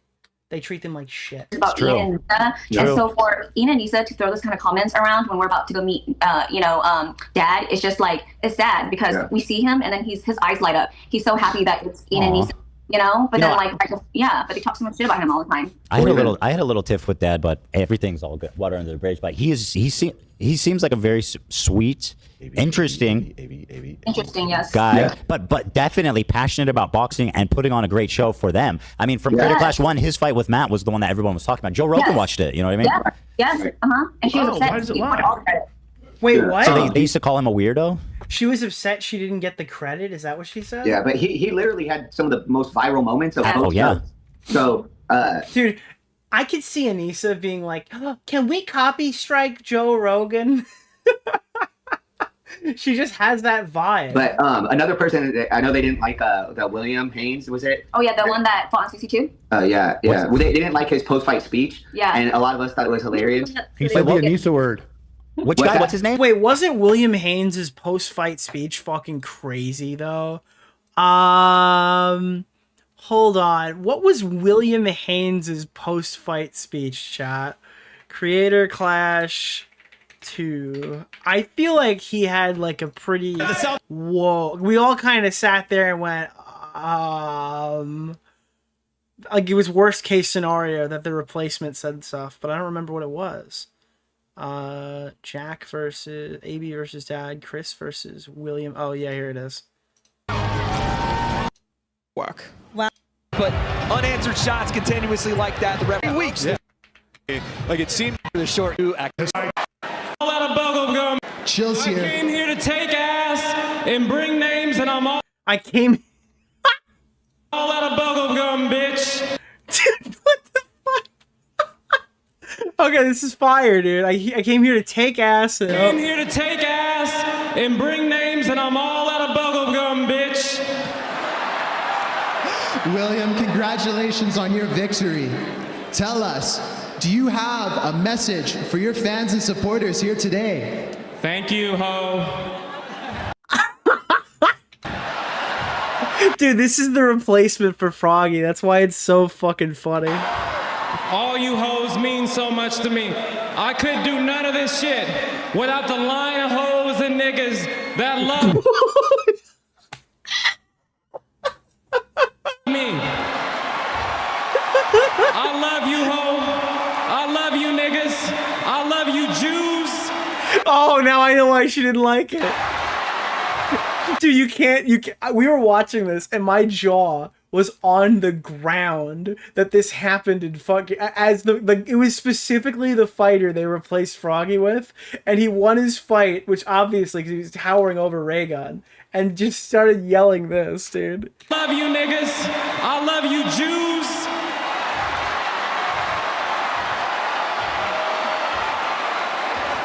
It's because he didn't say to the Palestinians.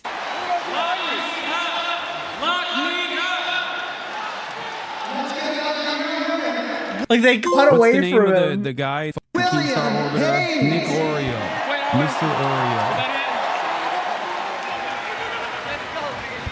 Oreo. You want that to be the donation sound? Yeah, dude, it's on the demonetized stream. Holy fuck. Was it William Haynes, right? From Yeah. SourceFed. He said the he N Jewish? word at the end. No, I don't know. Was he Jewish? If he wants. So okay, hold on. Yeah, dude, actually, some would say the real Jewish people, you know? Nice guy, I love Will. Yeah, he was hilarious. Yeah. So Is that's this what I'm him? This saying. guy seems like older. This guy was born in 900. he's black. 1900. Oh, not him. Okay. Our Will Haynes is He died. This guy's been dead apparently for 60 years What's or the something. name of the That guy? was the thing. He wasn't. Keemstar Orbiter, I don't think he was as Nick big as some of the other Oreo, people. Mr. Thank you. Oreo. LMAO, this entire video is insane. If they're telling the truth, Anisa must go around telling all her friends the same stuff. Yep. Ian smells. Ian doesn't have any friends. Ian is clueless and timid without Anisa. Well, the reason why she would do that is to brag about how, like, the fucking YouTube guy or whatever who got extremely famous for being hypercritical, aggressive and shit. She's tamed the beast, you know? He couldn't function without me. Yeah, I'm really the brains of this operation. Without me, he would be completely lost.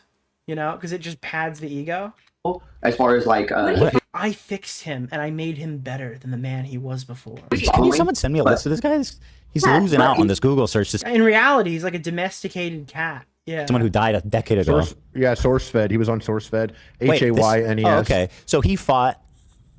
Oh, yeah, SourceFed. Froggy Fresh. Post-fight speech. But he was one of the people that like came out and he on his IG and all these other things, he still promotes the event all the time. He's very supportive. And so I'm like, a lot of the people that like supported it the most or got the most out of it, like that or him, are also people that they were like, I don't know, I don't care for. Yeah, but they don't want to make a functioning event. They want their friends to have to be on the card. That's what their thing is, right? Ian and Anisa are not interested in doing the best event they could possibly do. They want like their approved list of YouTubers to sell the card. Is it? Yeah, that's him. That's him. Yeah. Is this because it says this is the weirdest post-fight speech ever? Because I'm curious what he said. But this speech was given in the ring after the fight. Yeah. It's like, is this safe enough for us to play? Is this the first time the N-word has been fucking mentioned on the show in canon for years? Yeah. Shout out to Dynamic Banter, by the way. Shout out to Dynamic Banter. You know who that is? Yeah, that's Steve Zaragoza's podcast. He's a good guy. They were on a show together. This is old YouTube. Even before you were even on YouTube, Ethan. You don't even know. Bro. No, you come from another age, my friend, for sure. Yeah, you were vaping on the streets. I wasn't. Probably not even that far in life. Will used to be in some of Casey's old videos. So Casey Neistat. So you love him. Yeah. They're fighting for your life. I would pay very good money to be in. What are they doing? Why did they edit between every single word? I'm sorry, but what a dynamic That's what banter. I learned. You should not have to. Watch how they edited this guy. After fighting for your life. I would. Many women are like What's that. the My name of wife the guy? dinner. Keemstar Orbiter. Nick Oreo. Mr. Oreo. I don't understand why you would ever get in a relationship with someone who tells you, no, you can't do this. And it's something as remedial as like cooking. Dude, that's extremely fucking toxic. Why even engage in a relationship like that at all whatsoever? I don't know. If anybody ever told me like, oh, this is how it has to be or whatever, it's like, well then bye. I don't. Okay. Pay very good money to be in that booth while that's happening. Like, is your self-respect and dignity really worth that? I guess. Are you gonna feel fulfilled the rest of your life if you're never allowed to cook for your wife? Even though you met her as a short order chef? Is that something that you would be okay with as a person, not as a man, not as a woman or whatever, as a person? Would you be okay with never cooking for your wife again? First time. What just happened? I think it's AI trimming. Would be very good. First time for me in. So here it is. Okay. It's like cut to William Haynes and he's gonna say something nice. And we're out. All you mean so much to me. I could do none of this without the line of and Oh, he says the lion hose. So he's saying all the hose means so much to me? Is that what he said? Yeah. Okay, so he's doing a gag. What does he say? What does he say? What does he say? I came here to take ass and bring names, and I'm all out of bubblegum. Holy shit, bro. Cut to the wide. Commercial. So he said, I want to thank all the hoes tonight. I'd be nowhere without you. And then what did they? Because that seems like obviously it's a gag, right? But also this is a boxing event, and also you're the end. Okay. Let me cook. Dude, that would be Boblax if cooking was like playing the Nintendo Switch. Holy shit, dude. Word guy and girl. You guys are the N-word. Dude, if you were Boblax, would you let your partner like hold you down and not let you fucking sell your Tesla to buy a Nintendo Switch? No, dude, you would dump her. Word couple. Right. So like, I mean, just a little hoe joke. Yeah. So what did they say about the speed? Dude, Boblax waiting on fucking line to go pick up his Switch after he had to sell his car is one of the funniest fucking things that happened, and it's so dramatically overshadowed by this fucking story today. It's a tragedy they had to pick the Switch fucking midnight release for this. Oh, they were super offended by it, and they were like, oh, I can't believe he did that. Like, there was a lot of stuff that they was just kind of in passing. Like, I wasn't ever really taking notes on all the people. Yeah, of course. Yeah, it was just there was so much. Plus, there was, I mean, a lot happened in those 2 years, and yeah, a lot of it. Like I thought there was gonna be a damn documentary on, so I thought a lot of this stuff would have came out, but it never did. So wait, he sold the Tesla? Yeah, dude, it's gone. White Tesla has been fucking removed. There was a moment he sold it at like the lowest possible price you could get for it. Where I thought she was gonna get upset with AB, like during the, I believe, second Creator Clash, because she came to the gym one day and I don't know. Yeah, he said on podcast he sold his car because he needed money. Meanwhile, he's at the fucking midnight release for the Switch right now. I don't know if this rings a bell, but because I don't know the YouTube world, right? But she said somewhere along the lines of like there was like an AI sexual thing or a video that was done. That guy is a total disaster. He's like he's the human equivalent of a tornado. And I guess like AB either shared it or like knew about it. There's no way that's true, AB, right?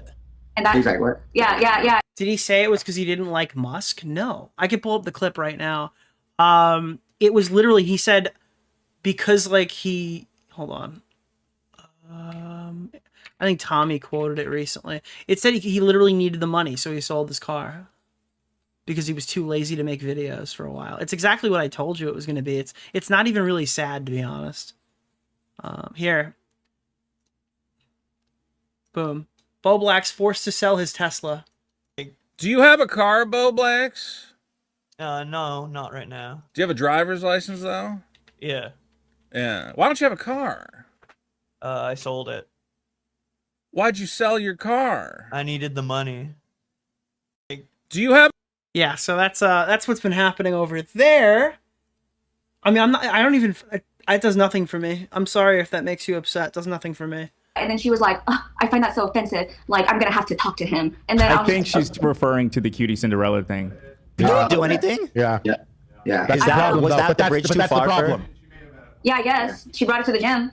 Dude, wait. So Anisa was so upset about the cutie Cinderella fucking clip of him laughing at the chestnuts clip. It came up during sparring, dude. This is like beyond ridiculous. What does that have to do with AB? Yeah, it has nothing to do with AB. You're gonna have to talk to AB about something I did. Gentlemen over open fire. Sometimes you just take an opportunity. This is for to talk to Ian's AB. career and reputation. Dude, that was the real Little Domino. Was the cutie Cinderella AI crying thing, which again, based as fuck and extremely funny. Give me a sec here, guys, just to enjoy the moment. The worst thing Ethan did was initially apologize for that, and then the best thing he did was backtrack that apology.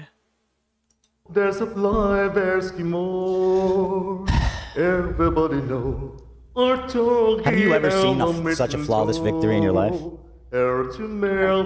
Chestnuts roasting. Jack Frost. Do you guys feel like Ethan sold this correctly? I feel like he sold this correctly. What the fuck did that say? Holy shit. Frosting. I don't know what's the words. Did he really backtrack it? Yeah, he went back and said it was funny later on, I'm pretty sure. I remember the clip. I think we covered it. He kind of walked it back. He walked back the apology. Thank you, Zach. Thank you to by the way, for the record, a lot of people don't know why a lot of us were laughing in that moment. It wasn't actually the chestnuts moment. It was just the way that it played out. It was awkward. It was coarse. It was awkward. Nobody should be blamed for anything that happened in the office other than me. Well, Like, it was. thank you for It was saying more so. that you Obviously, kept telling right? Zach to play Obviously. it, and then as soon as he did, you blamed Zach. So I told Zach to play. I bullied him into playing it. You totally did. Zach was You like, "I'm tried not to throw doing it." him And I under said, the bus. "Play That's why it." we're laughing. You guys have no idea what we're talking about. That's okay. We'll move on. So you guys had mentioned you hung out with Ian one time without Anisa, and he was normal. Oh my god, it was so nice. Well, that's what I was gonna say. Is Oh no, this is gonna fuel the narrative. Dude, I fucking hate when people do this.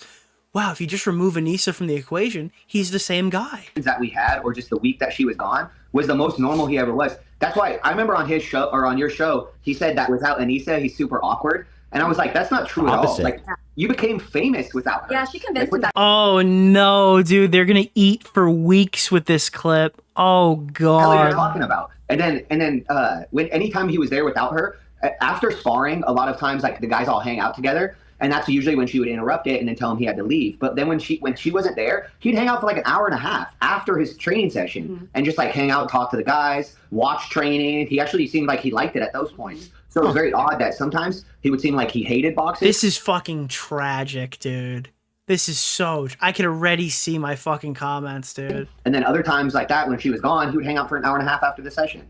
Yeah, you would see moments of him breaking through and being his true self, and then I would have hope for him. But then she would go and like have like a talking point, and then he would back her. So then I'm just like, I love these two. They're exposing everything and are having fun doing it. Yeah, that's why in some cases it does feel too good to be true. Obviously, as I've said repeatedly throughout this fucking stream, like this is testimony. We don't know for a matter of fact if this stuff is actually accurate. You know what? Forget it. I don't feel sorry for you anymore, Ian. I'm tired. I didn't know sometimes because sometimes he would say that she's the one like keeping him on the boxing path, and then other times I felt like she was kind of the reason that it was hard for him. So it was hard to figure out if he's in charge or if she's in charge. Right. Because some of the times it seemed like, okay, Nicholas, Ian's in charge and this is what's going on, and then other times he would say things and you're like, that's her words. Like that's not your words at all. I could hear him like reacting to this. He's like, yeah, that's how marriage works. It's compromise. Sometimes I make the decisions. Sometimes she makes the decisions. Like I can hear it in my head with him. Oh god, that's such a bizarre freaking way to navigate the world, man. What I did have a moment at the sorry. I was gonna say she had a moment at the gala, Creator Clash 2, where she gave a speech, you know, and she had gone up there, and I remember she said her speech began with, "When I gifted Ian boxing." What? And then she went on. No fucking way, dude. When I gifted Ian boxing, like, dude, you've blessed him. Gifted Ian boxing. She began with, "When I gifted Ian boxing." Is Dark a virgin? What? No. Thank you. I am not. Why would so many people be googling that? And she went on to explain it. Ian boxing. We're always fascinated by that choice of words, and it's something my partner and I, my How do you podcast get partner, we always. That's what we always say. We always do that whenever someone's doing something they enjoy. I'm like, well, ever since I gifted you video games, Wow, finally what a enjoy weird them. comment.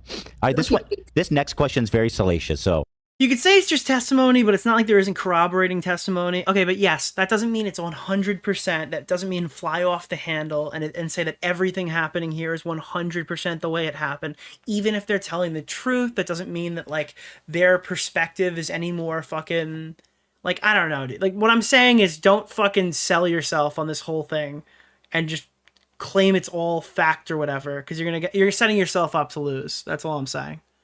Like, be just reasonable about what you're hearing here. I understand it's easy to go overboard and just fucking say everything here is true and it's hilarious and they're horrible and blah, blah, blah, blah. Just manage engagement here and treat this, like, fairly. it's totally up to you. You can pretend like you don't even know what I'm talking about if you want. But what I've heard is that she was hitting on one of his sparring partners and was obsessed with him and gave him a VIP pass to the event. A lot of his sparring partners got here's the thing. Here's the thing. This is like my philosophy on it. The harder you sell it and look past certain things and don't question certain things, and the harder you fucking celebrate a video this funny existing, the harder it hits if they fucking prove these people are lying and then you look extremely stupid. I understand for a chatter, that's not the chief issue, because you could say something in my chat today and say something in my chat tomorrow and nobody would remember it. And you can change your position. But as like a content creator, yeah, like the harder you go, the harder it hits if you're wrong. So she definitely had a big crush on one of the guys that would come in and spar with them, because anytime they would spar, she would just be super into it and watch every moment. And then, even if he would like beat Ian up, she'd be very into it. So many details. That's part of the issue, though. There's so much here, you know. In some YouTube drama, they'll debunk one thing and then claim the entire video is Nicholas, invalid. the goat. So thank you for the $5, my man. I want to say that before. So Anisa never gave shout outs to Michael training Ian at all, but she put out the first video of Ian like getting rocked in sparring when Ian was sparring with. Wait, so no positive clips, only specifically posted the clip of him getting dropped? Wait, is that out there? Can I find that? Her crush. Yeah. It was our friend Gabe. She shared it. Yeah, and we have a clip too. You guys can share. I would call him Gorgeous Gabe. He's a beautiful guy. Yeah, he's got tattoos. He's large. He's tan. He's tatted up. Yeah, I have tattoos. Nobody calls me gorgeous. He has very nice tattoos. Yeah. Oh, they're nice. Thanks. we can actually. Oh, they have the clip. They show it. That's amazing. Like they literally did say that when they go get tattoos, they point at they either point at the wall and get one off the wall, or when no way. Nicholas this is too, dude. This is too much. This is too much. They just confirmed the tattoo theory. There's no way, dude. I'm sorry. I don't believe it. You just lost me. How would the fucking trainer know? They just pointed a random tattoo at the wall and say, "Put that on my body." That's too far. Is that not too far? They would do. They would tell the tattoo artist that if he had a tattoo he really wanted to do, then he could just do it on them. Yes. And so, like, all these tattoos meant nothing except to somebody else. Yeah. And I was like, that's so odd to just go in and say, hey, if I'm like, I get maybe they're wearing their gear and they're like, what is this tattoo for? And they're like, oh, dude, it was just some cool shit the guy drew. I could see it. I could see why they would know it. It's just so outrageous. I want to believe this so bad, dude. It's so ridiculous. I want that to be real. She was putting tattoos all over Ian. Yeah, during his We're like, what the hell? This is crazy. The fact that their tattoos are like the same makes me think like, why did he do that? Why did he do all the whole everything around? Just I don't know. And listen, you can make fun of my tattoos all you want, but mine are sentimental. They have meaning. Yeah, it's not, and it's funny because everyone says like, "Oh, you just picked like a random tattoo out of the 25-cent gumball machine, whatever." But that sounds like it is what they did. They were just picking something on the wall. That's why I was like, I mean, they look like fucking skateboards. Yeah. Clarify, because I always hear people talking about how they chose their tattoos. They didn't choose their tattoos. They walk in and they say, "Hey." Well, they're not tattoos, okay? They're ink slop, dude. That's what they are. Oh yeah, they want to play that game? I'll play that too. They don't have tattoos. They have fucking ink slop all over their body. Tattoo whatever you want on them. There's only a couple of tattoos that, like, I'm sure Anisa probably was in control of a lot of hers, but most of Ian's, I think the only one he chose was like the eagle on his chest. Yeah. Otherwise, everything else. Oh, and then she had this story too about how this girl had a crush on Ian at the gym and was asking about tattoos. And I'm like, that story was never true. That girl has like, she's married with children and has her own life. She just also does like tattoos. What's that? It's projection. Yes, completely. Yes. Well, in my opinion, because you've already exposed her for being like the first person that Ian's ever been with, right? Yes. So in my opinion, what happened was she even told us, she used to always tell her mom, I'm going to be with a millionaire. And so we think that. Dude, no, why? Why would she say that out loud? Oh no. Nicholas DeOrio. Yeah, God, why would you ever admit that? I always told mommy and daddy I would marry a millionaire. Dude, some people strive to be astronauts. Some people strive to be fucking. What's the name of the like guy? Professional the Keemstar athletes. Orbiter? Anisa literally Mr. fucking Oreo. Dude, she strives to be a fucking gold digger. That's crazy, bro. She heard the Ye song and was like, "Fuck, this is what I want for myself." I recommend watching Nicholas It's DeOrio's too easy, bro. video. This is too easy. This can't all be real. Holy shit. Stop slandering Tony Hawk, dude. Real motherfuckers remember when I got blasted on fucking stream and thought that Tony Hawk was like a convicted pedophile or something.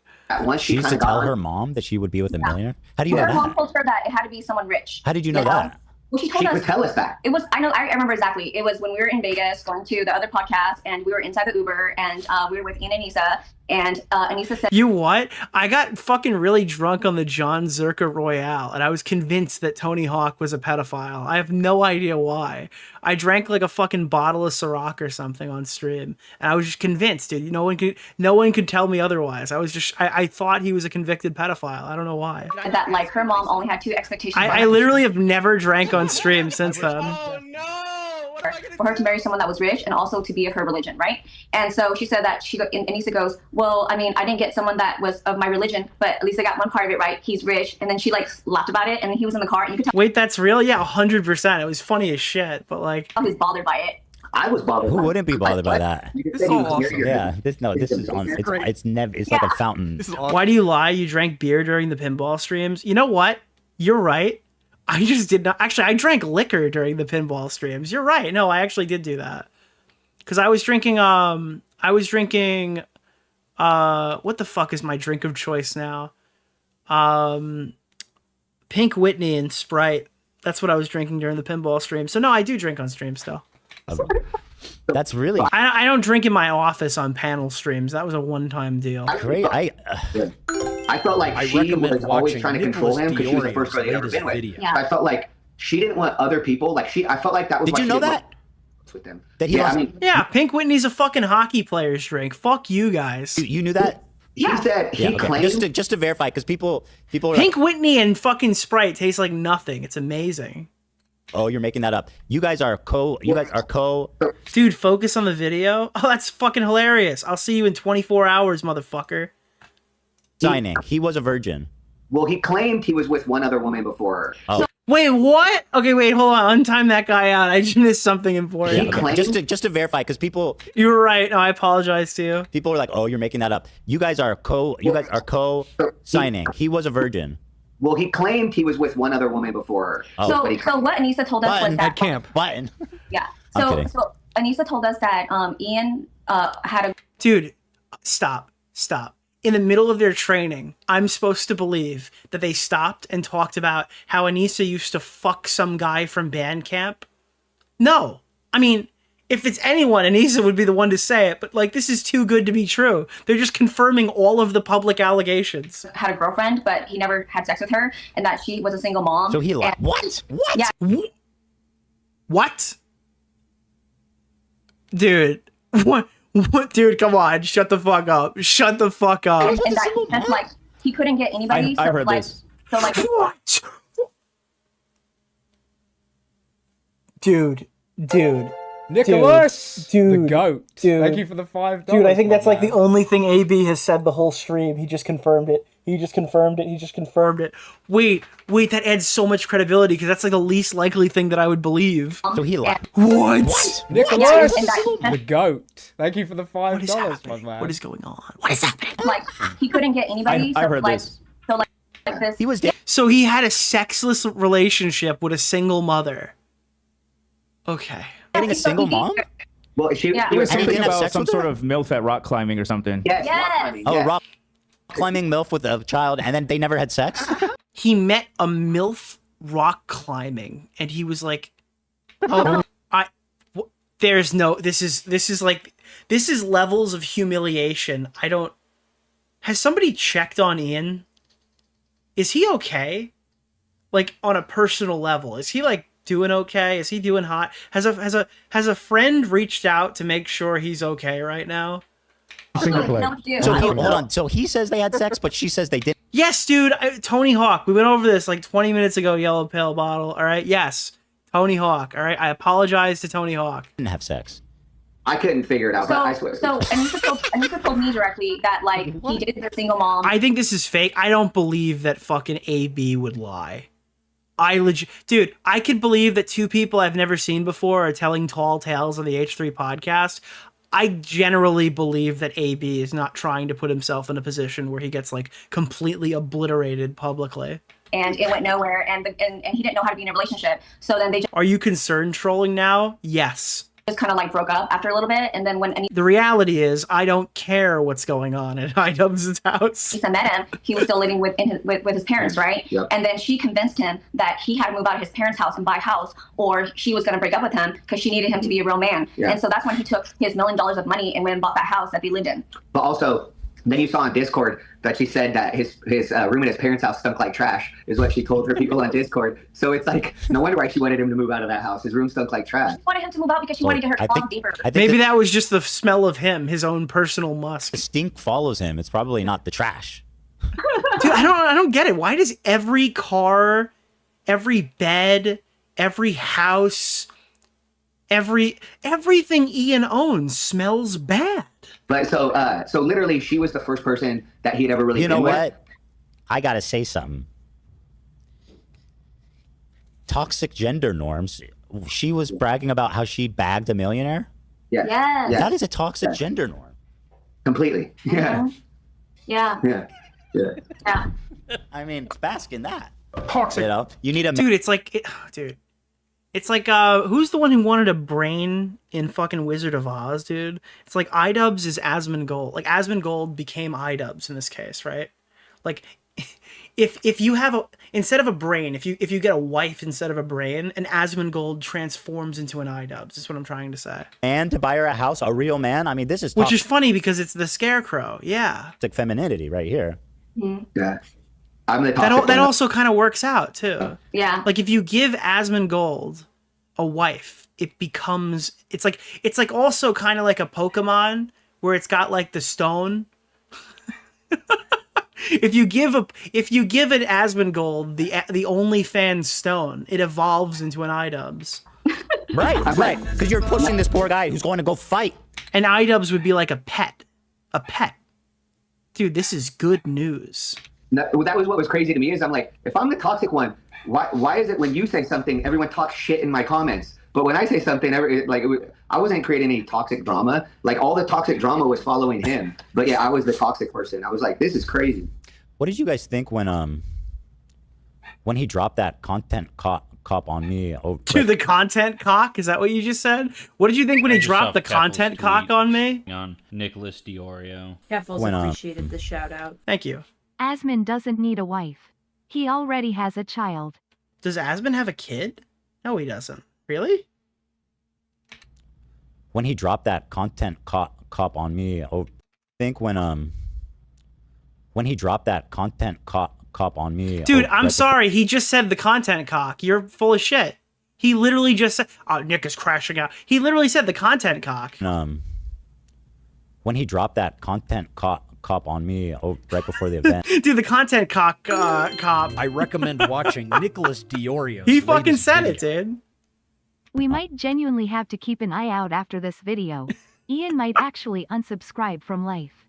All right, well, I This is disavow. absolutely brutal. I disavow.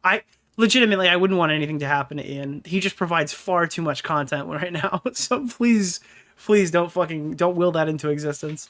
I was shocked. I was shocked. I was like, because he said he was going to do a content cop. So I figured it would be somebody. There's plenty of people online that talk shit about him. So we were like, oh, it's probably going to be somebody that constantly talks shit about him and his podcast and Anisa. And so then when he did it on you, like, I was shocked. I was like, he literally. I think he might. Don't be parasocial, dude. I guarantee this is. Listen, at the end of the day, okay, this might be the most embarrassing thing that's ever happened to him in his entire life, okay? This might be one of the most embarrassing things that's ever happened to anyone in life. This could be real. All this could be accurate. But when his head hits the pillow, he still gets to be with his beautiful wife, Anisa Jomha, okay? And for him, that's enough, okay? The one person that promoted his event more than he did, that got a lot of fans. That's part of why I was like, man, I wanted to do your show, or wanted to at least put our side of the story out, because you were one of the people that was most supportive to him, and yet he chose to do the content cop on you. Dude, Ian, this has been the most fucking embarrassing thing that's happened in your life. No, Ian, this is the most embarrassing thing that's happened to your life so far. And I'm like, that must have been like Anisa's doing. 100%. That's what it had to be. No. This all had to be her idea. Because, I mean, listen, but I don't want to also. That's if Anisa lets him in the bed. Dude, if they ever get divorced, we're gonna find out this guy's been sleeping on the couch in a sexless marriage for the last 5 years, dude. You know, I don't want to excuse Ian being a scumbag, but like, the way that they talk about it is like, my wife is half Irish and half Lebanese. So we understand what it means to fight the oppressor, and I'm just like, that is what? Like, Anisa's never left North America, from what I can tell. We would get in arguments sometimes because she would talk about how dangerous America is. Like, so after my dad had died, I went to Manchester, and my dad lived in a very, very ghetto area of Manchester. He lived on government housing out there, so it was a super dangerous area. There was people getting stabbed all the time, arsons all the time. Jesus. So I told her when I was out there, I was like, yeah, it's a dangerous place. She's like, America's dangerous. I'm like... Didn't Anisa make a tweet about how she's afraid to go to the supermarket because people have guns? Is that a thing that she did? Okay, but there's other dangerous places too, but she would always try to just be like, America's so dangerous, and act like America is this worst place ever. And she would always talk about how she's like anti-capitalism. I'm like, your favorite shopping mall is Bellevue Square, which is like where all the rich people go in Bellevue, but you're a communist? Well, you know, the irony, and it sticks with all of them. Wow. It's these socialist communists that are always like, I'm going to secretly take 34% and give the fighters 1%, and I'm not going to give a bonus to my actually working class and you two who are working your butts off, and I'm gonna stiff them. And let me prove to you guys. I'm gonna make a proclamation right here, as the resident capitalist. This was not discussed beforehand. This was not offered in any way. You guys are hearing this for the first time. You had no incentive to do this other than your rageful we all mutually despising. Dude, you can't pay them now after this. Come on. That's all anyone's going to talk about. These two evil people. I'm putting words into your mouth a little bit, but I want to say here that I, the capitalist, will once again be ponying up for the right cause. It is not right that he stiffed you guys. I'm going to be sending you guys $5,000 for the bonus that you never got. Whoa. Oh my God. Because he should have never fucked you guys. That's insane. It's my pleasure to do it. I'm going to say. Like, I understand the point. It's a nice thing to do, but I mean, that's all they're going to say is like he paid people to come on and slander Ian. That's the narrative. There it is. That's what we're going to wake up to tomorrow morning. Can you believe it? Ethan paid these guys. Like, if it's true, they paid him to like sacrifice his morals or whatever. If it's not true, it's like Ian paid for fucking defamation or something on stream. That's what they'll say. Send you guys that money. Nicholas, the goat. Thank you for the $5. You should have got more than it from him. Hey, thank you for hitting the goal. Base W maximum Riz. Frankly, but once again, let's just bask. Hassan doesn't pay his moderators. His mods are on stream begging for money. Look it up. Yet I'm never paying my mods. Right? Go ahead, Tom. Say something nice about me. You're just an amazing person. You look very. Why the fuck are you putting that idea out there, bro? I am not the only one who's gonna have that thought. I'm sorry. I'm being rational here. That's probably what people are gonna say. Handsome in the suit today. You're generous with your money. You're just all around good guy, good family guy, great dad and husband. Thank you. Communist never. I'll say thanks for reimbursing me and Lena for her training. Those are nice. The check cleared. I can't believe you're giving me $5,000. This is crazy, dude. I was coming here just to That's nuts. Oh, you said, sorry, I didn't hear you. You said you were going to give him money too, Harley? Yeah, Harley. What you said? Harley's like, I'm giving all the Creator Clash money, dude. No, but basically what I'm driving at is I want the best for you guys. It's totally unfair how you guys got stiffed. So I want to promote you. What are you guys working on right now? Like, where can people go support you? So I'm working on trying to get my own gym going. My business is called Bonafide Boxing. I'm on Instagram on Bonafide Boxing. We're gonna start doing more on the YouTube channel. Nicholas, we haven't done anything for a long time. The goat. But everything you can usually find out on Bonafide Boxing. But we are trying to open our own gym. We actually had asked Ian if he could help us open a gym, not even financially, because at the time we were okay. So we were like, hey, could you just help us out by signing as a guarantor? And he had told us in no world could he ever help us. He said that? Literally. He said it like in a mean way? In no world. He said, in no world could I help you. Why would he respond like that? He did. Yeah, He so... did. Wait, why? When was... Wait, what? Dude, that's such a... Okay. When did he say that? That was right after the second creator class. Yeah, it was in no world can I help you. September of 2020. It was actually like a year after. What the fuck is the context? So much that? harder. Big content. Context wagon incoming. How much more to this is there? Oh, okay. We're ending this segment. No, I know exactly. And I know exactly because I remember when we found that spot. So we found a spot in July 2023 after CC2. And I didn't think that like the 250K hit them that hard because when they made it seem like, oh, they're fine and they're moving on and all these other things, right? And so Michael and I had the capital for our business, but we needed a personal guarantor to help us because we have a new LLC. And so I told Michael, maybe we should ask Ian and Anisa because when they came to us, they had no fight promoter, they had no manager, they had nothing. They were just the two of them, and we didn't know who the hell they were, right? But we stuck it out with them, and we helped them. So even if they couldn't be that personal guarantor for us, they can guide us, right? They can be like, hey, let me give you some referrals or something. Yeah, right. Yeah, but instead they responded with, "In no world would we or would we like help you guys." Why so mean? Why were they so mean? And I believe that was Anisa texting. I just saw That's crazy. Nicholas DeOrio. In no world would we help you. What a bunch of fucking divas, dude. Not Ian, because those are her words. She always uses the words "in no world." Yeah. That's her favorite word. Yeah. The guy, Keemstar Orbiter, Nick Oreo, Mr. Oreo. Yeah, I gotta watch the Bad Bungie stuff offline. There's no way I can possibly stream those videos. But yeah, I heard they're out. Apparently he made a video on the EHD topic. Did you ever be running an event again? Yeah, thank God. Well, yeah, but so we were trying to open a gym that hasn't gone through, but we're still working on it. But otherwise, I'm right now I'm working on getting a couple guys into the UFC. I have a couple pro boxers that I'm working with as well. Really? Yeah. So where a couple of my fighters are really close. Actually, one of my fighters was supposed to be fighting on the UFC this weekend, but he had got a concussion. Oh no! So he wasn't able to get into Anisa. Yeah. Yeah, exactly. Yeah. Actually, exactly like that. But it was a real one. It was a real one. It's a real one, yeah. Yeah, a real one. CT scans. But I have a website, bonafideboxing.com, and we do have apparel, like the T-shirt I'm wearing now. We have like mugs. We have coffee mugs and Get stuff. some merch. I like the name Bonafide. I followed this guy for years. Great follow Bonafide on Boxing is a Instagram. great name, by the I way. like mugs. Yeah, that's very cool. I want to look up what this guy does. I like she by, likes mugs. By the way, Michael, I know I put you in my YouTube video, but I actually do have footage to make a documentary. Hopefully one day when I find time. But you were definitely in that. So yeah. Well, I appreciate it. Yeah, don't worry. You didn't pay a team to fucking film it and then tell everyone you're making a documentary and then like tell people that are helping you, being like, I'm gonna put you in this documentary. It's gonna be great for you, and then not do it. So you're good, baby. Yeah, there was supposed to be a documentary released on, I believe it was What's April the name of the 16th for guy? contracts with Keemstar creator. Orbiter, Nick Oreo. I would not be Mr. shocked if Oreo. Ian sued these people, legit or fake. Yeah, I don't know. But like, would you want these text messages and shit coming out in Discovery? I don't know. Would that make it better or worse for you? Clash 3. What are they like? I don't know. I had a guy come out and spend like a full day with me doing all that stuff to capture for Like all that would do is prove it's real. Creator Clash 3, but it never came. No more lawsuits. No more lawsuits. Came out. That doc never came out. The footage. There was like a guy they hired in Tampa. It never came out, and it was supposed to come out on the 16th, which did. There's a KFC in Yemen! Gotta disagree here. A personal guarantor agrees to be financially responsible and put their assets on the line if these guys fail to pay. Ian and Anisa sucks, but it sounds like they tried to guilt them into doing it. What do you mean? Gotta disagree here. A personal guarantor agrees to be financially responsible and put their assets on the line.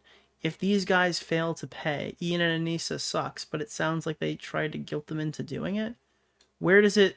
I'm confused. I have no idea what that... Is it just... Am I tired? What are you trying to say? Are you saying that, like, these guys tried to guilt Ian and Anisa into giving them a bonus? Make, like, the multiple drama-infused videos seem a little bizarre to people that were in the event, because... I don't even know what word that is. Garroter? What is happening here?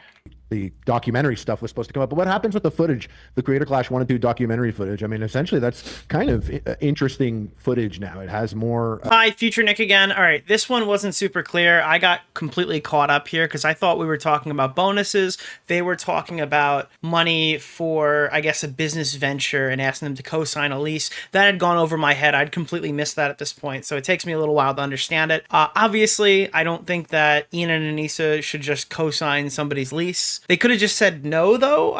Again, we don't have the text messages. I don't know what was actually said, so it could be better or worse than what they're saying here. But yeah, I don't think that they have to co-sign the lease. Maybe they could have provided some sort of like guidance, or maybe hook them up with somebody who can help them out, not financially, but just kind of understanding the lay of the land and how it works. But there's not really much else I could say here without me seeing those messages, and they don't provide any. So yeah. What's the name of the guy? Keemstar Orbiter, Nick Oreo. What is the Mr. like to Oreo. dislike ratio? Oh, actually, I'm glad you asked. I don't know, and neither do you, because the fucking dislike ratio thing is fake. It's more fascinating now than ever before, I'd say. Yeah, I thought I missed the mark. I thought it was too late, but now surgeons and interest. So yeah, there is. No, listen to the accounting majors, dude. Fuck accounting majors, dude. It was like super positive. So maybe it's like. Can you just make? Oh, in response to opening the gym and asking for their help. What's the name of the guy? Keemstar Orbiter. Well, I think additional Nick context Oreo. could help Ian and Mr. Anisa for Oreo. sure. If they think their rep is already ruined, they might sue out of spite. Discovery be damned, and these people are working class. They'll have a problem. Yeah. Can you edit it so it's just Michael? What's the name of the guy? Keemstar Orbiter. I also have. Nick I'm Oreo. completely lost. Mr. Apparently, you're Oreo. talking about opening the gym. I was talking about like the bonus money from Creator Clash, so that's why I think there's a disconnect. Spraying me for spray tan also. Oh yeah, I heard the infamous spray tan. Excellent. This is by the way, this is the biggest expose of the day. Here's Ian by himself and a Denny's. Oh and no! It looks like the bathroom is off. Yeah, this appears to be real. The bathroom has been sectioned off as a crime scene. My Look, God. he's crying, dude. And then he's got a bunch of paper towels. Why's he got paper towels? It's the quicker big picker wipes. upper after Or he big slides wipes. down Oh. his fucking skinny jeans. Because he clogged the toilet. Well, this is a whole crime scene. And then he's got mayonnaise and a Coke. What is happening? Ian? And he's crying. Ian, what the fuck, man? I just want to ask him if you've always been shitting your pants. Yeah, I don't know. Do you guys know if he ever shit his pants or no? I mean, we found that out through her. So Yeah. we found out when everybody else did. Yeah. So she like that, and so that was during I think that was during when he was trying to raise money for failing the second Creator Clash. And then she like threw that out there. So once again, that's something that we were just like, what the hell are you doing? Just to summarize, he has bad breath. he shits his pants. He's cheap. I don't know if you guys saw that one. She's like, oh, he took a girl to Cheesecake Factory and didn't pay. Yeah, we saw that. And then she goes, I totally believe that. So he's cheap, shits his pants, he's got bad breath, and we're continually adding to the list. But basically, I can only add stuff that Anisa herself has. Dude, I literally cannot understand why iDubbbz has fucking caused this to happen. Like, why did he make that fucking video, dude? Everything that has happened has just confused me at how awesome it has ended up being. This is like a YouTube drama dream. It just keeps getting crazier. Sad. Yeah. Well, like, what is next? How does this escalate further? Where is the next angle?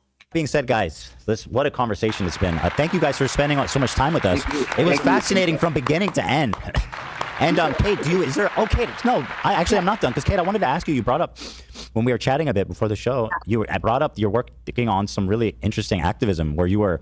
Yes, this is not interesting. It's really shocking and sad that you yourself were a child bride. Yes. What? What the fuck? Bro, I've been streaming for fucking 7 hours. What the fuck are you? You were a child bride? So I'm a child bride survivor, and at the age of 12, I was put into a child marriage. 12? Marriage from the time I was 12 until 23. Within my child marriage, I had 2 kids when I was 15 and 17. And this happened in America, okay? And Ian and Anisa are well aware of my story because I've had them at my home. They've seen my kids and everything. And so last year, right, 2024, I learned that there was a House bill in Washington State trying to pass House Bill 1455 to end child marriage. And so when I learned of this bill, I thought to myself, even though it had been 15 years since I escaped my prison, like, this is a chance for me to come forward and tell my story. I sent. What's the name of the guy? Holy shit! Nick Oreo. Mr. Oreo. Welcome to Plot Armor, the content wagon boogaloo. Holy fuck, Nicholas! Dude. The goat. Thank you for the $5, my man. Remember Seattle is in Washington? Yeah. You know, so Michael and I went to Olympia in Washington. We met with politicians. We lobbied to support the bill. I gave my public testimony to support the bill. And, you know, once I was on Is Seattle Dark Times. Viper EU a virgin? No, I am not. Why would so many people be Googling that? Holy That is why she is outspoken. She has no F's to give. Jesus, you go, girl. What the fuck? On television and everything. Nicholas! I'm like stunned right now. Thank you for the $5, my man. Everything. And I reached out to. Well, I think it's a lot to ask for financial support towards the gym. All they had to do was say no. Yeah, that's reasonable. I don't think that Ian and Anisa have to financially support Nicholas! The goat. Thank you for the $5. What I do think is they should have paid the bonus if that was fucking something that was supposed to come out. No, like, it's hard for me, right? Because if he's implying that they're going to get a bonus for the training and stuff, and they were treated like shit, and the fighters were getting like $35,000 bonuses, I'm sure that would have been something that could have helped them if they had gotten that money in that case. So I don't know. But I mean, at that point, you could leverage the fact that you didn't get a bonus and then try to argue for it. But they're not required to help them do their gym. Ian and Anisa, and I asked them if they could help, you know, share the information because it was really important to me that this bill passed, and they just both left me on red. But guess what? Today, when they saw the highlights on Ian's story that we were going to be on here, Anisa was texting me and Michael, and they were like, they reached, they ignored us when we were like trying to fight child marriage, but then when they found out, are they pro child marriage?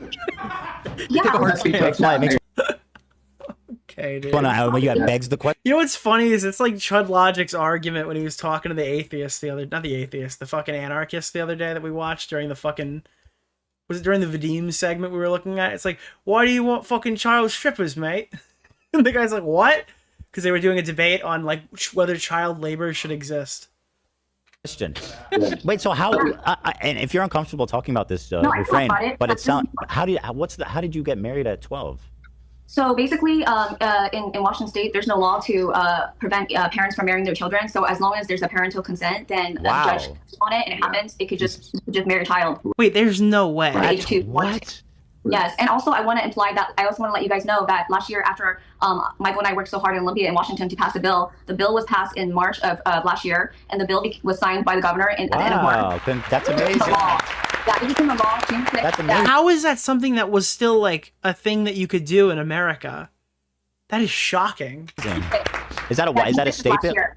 Yeah, and then I also came out to California as well to support the bill in February of last year. But because of the politicians and they're more focused on their sponsors and not ending child marriage to protect children like me and survivors like me, the bill in California was actually trashed the day before it was supposed to go down. Are you saying in California you can get married at any age with parental consent?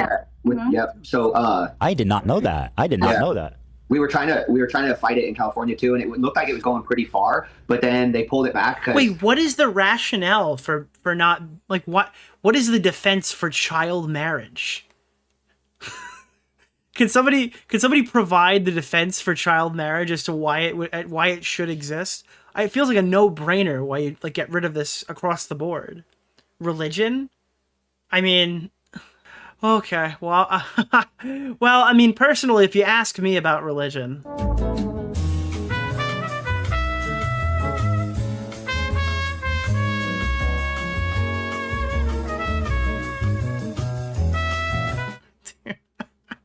Yeah, dude, the law to keep child marriage is called Veto's Law.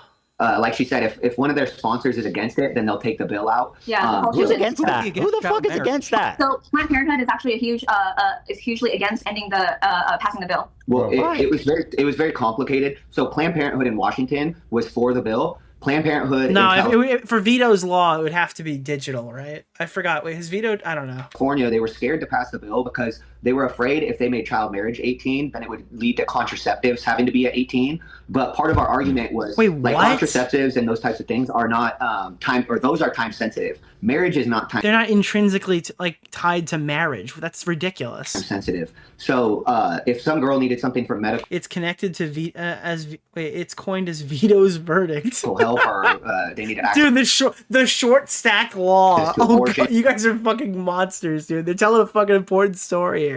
What the fuck is wrong with you making me read this against my will? Or they need access to birth control. That is time sensitive, but the marrying somebody is not time sensitive. So we didn't feel like it was going to affect that at all, but they were afraid. And there's actually literally the state Supreme Court said it can't be affected by that, but they were so worried that those things could lead to a path of that, oh, you'll need to be 18 to get abortion or all these other things. So Planned Parenthood was against it. So we had to really push against hey, marriage and abortions are completely separate. All right. So child marriage is legal, but I don't think it's legal for a child that's 12 to marry a 19-year-old. How could that possibly be legal in any state in America? We're not trying to take away a woman's right to choose. It is? No fucking way. We just don't want people to marry off their child. Parents sign off on it? Yeah. Dude. I feel like if you have to sign off on something like that, you should be put on the sex offender registry. What? Yes, and also the thing is this: if there's a child bride, right, and she gets into a marriage and she's being abused, right, which it's we got you. Chris, you go to sign off on the fucking marriage, and then Chris Hansen walks out with the pen and hands it to you. That sounds like what that would be. Case happens, right? They get abused. Because if you have sex with a 12-year-old, it's still a child. But if you have a marriage license, it's okay. Yeah. No, so it's like, here to sign a document today, are we? Sit down. If you get married, as a 12-year-old, he can have sex with you? As much as he wants. It's not. It's no longer. So that's the loophole to statutory rape. Yes. That's a loophole to pedophilia. Yes, literally. Yes. Yeah, literally. What? Yeah, and so that's crazy. Yeah, one of the people. That's disturbing. Really disturbing. It's crazy that they're in favor of that. Yeah, that's why I can't believe that Ian and Anisa wouldn't even respond to me about it when we have been nothing but supporting to them. So that's when I was just you know what? This is actually a situation where I really needed their platform to help spread the word that I want to help end child marriage. I'm coming forward with my story. I'm sharing for the first. Well, what you need to understand is their silence means something, okay? If they're not taking your side publicly, that's a good thing, all right? Because sometimes when their friends disagree with them, they're just happy they didn't say anything to complicate it publicly. That's what I've taken. Time on public television, I'm testifying to support the bill. That sounds really important. Hard, Very brave. And they just put me on red. Yeah, I'm blown away. I'm frankly blown away that this is happening. Yeah, and I'm going to be back in California again next year when the bill goes back down to we'll back to Sacramento. So I'll let you guys know my journey. Absolutely, please do. Yeah. Yeah, thank you guys. Thank you. So how does that happen? How do you? But what's the arrangement like? Or your parents agreed for you to marry? Who was the person? So I grew up. I came to America when I was 3 years old, and in my culture, my nationality is Hmong, and you can have more than Hmong. Hmong? Yeah, Hmong, Hmong. H-M-O-N-G. H-M-O-N-G. Yeah. If someone can look that up too, that'd be great. Just because Hmong people don't have their own country. They originated out of the southern region of China, but then they resided in the mountains of Laos for a very long time. Wow. And then when the Jesus Christ. Vietnam War happened.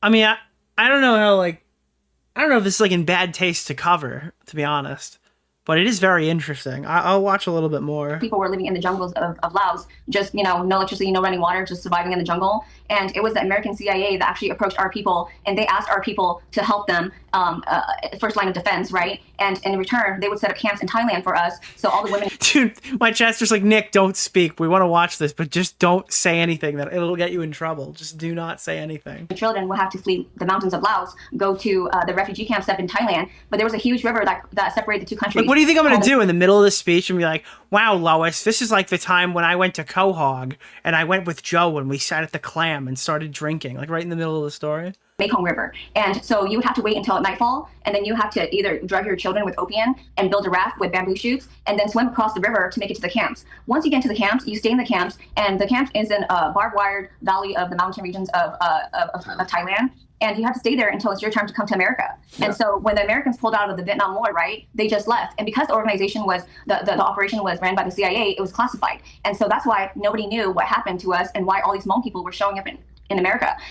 Jesus. It wasn't until like after the early 2000s when, the early 2000s, YouTube happened. And then when YouTube happened, the veterans that had retired went back to film the Hmong people that were still running for their lives, the Hmong people that were still stuck in the camps that didn't get to come to America. And then that's when they finally closed the camps down. They brought everybody over to America around 2006. And that's when Obama went to Laos. I don't know if you guys remember, but when Obama went to Laos, they put a big Band-Aid on it and they said, we're going to call this the Laotian Civil War. And that's the reason why we brought the Hmong people to America. And we're going to call this the secret. Bro, I never felt more out of my depth, dude. This politics, like, it's not even politics. This is just like, holy shit. Yeah. Okay. So that's what happened at the end. But yeah. So your mother was one of these refugees? Yeah, she was born in the refugee camp. I was born in the refugee camp. Yeah, she was born in the refugee camp. Oh, born in a fucking refugee camp is an insane like origin story. You were born in Thailand in one of these places. Mm-hmm. What? Yeah. I was born in. My parents remained in the camps for so long after the Americans pulled out of the Vietnam War. They met each other.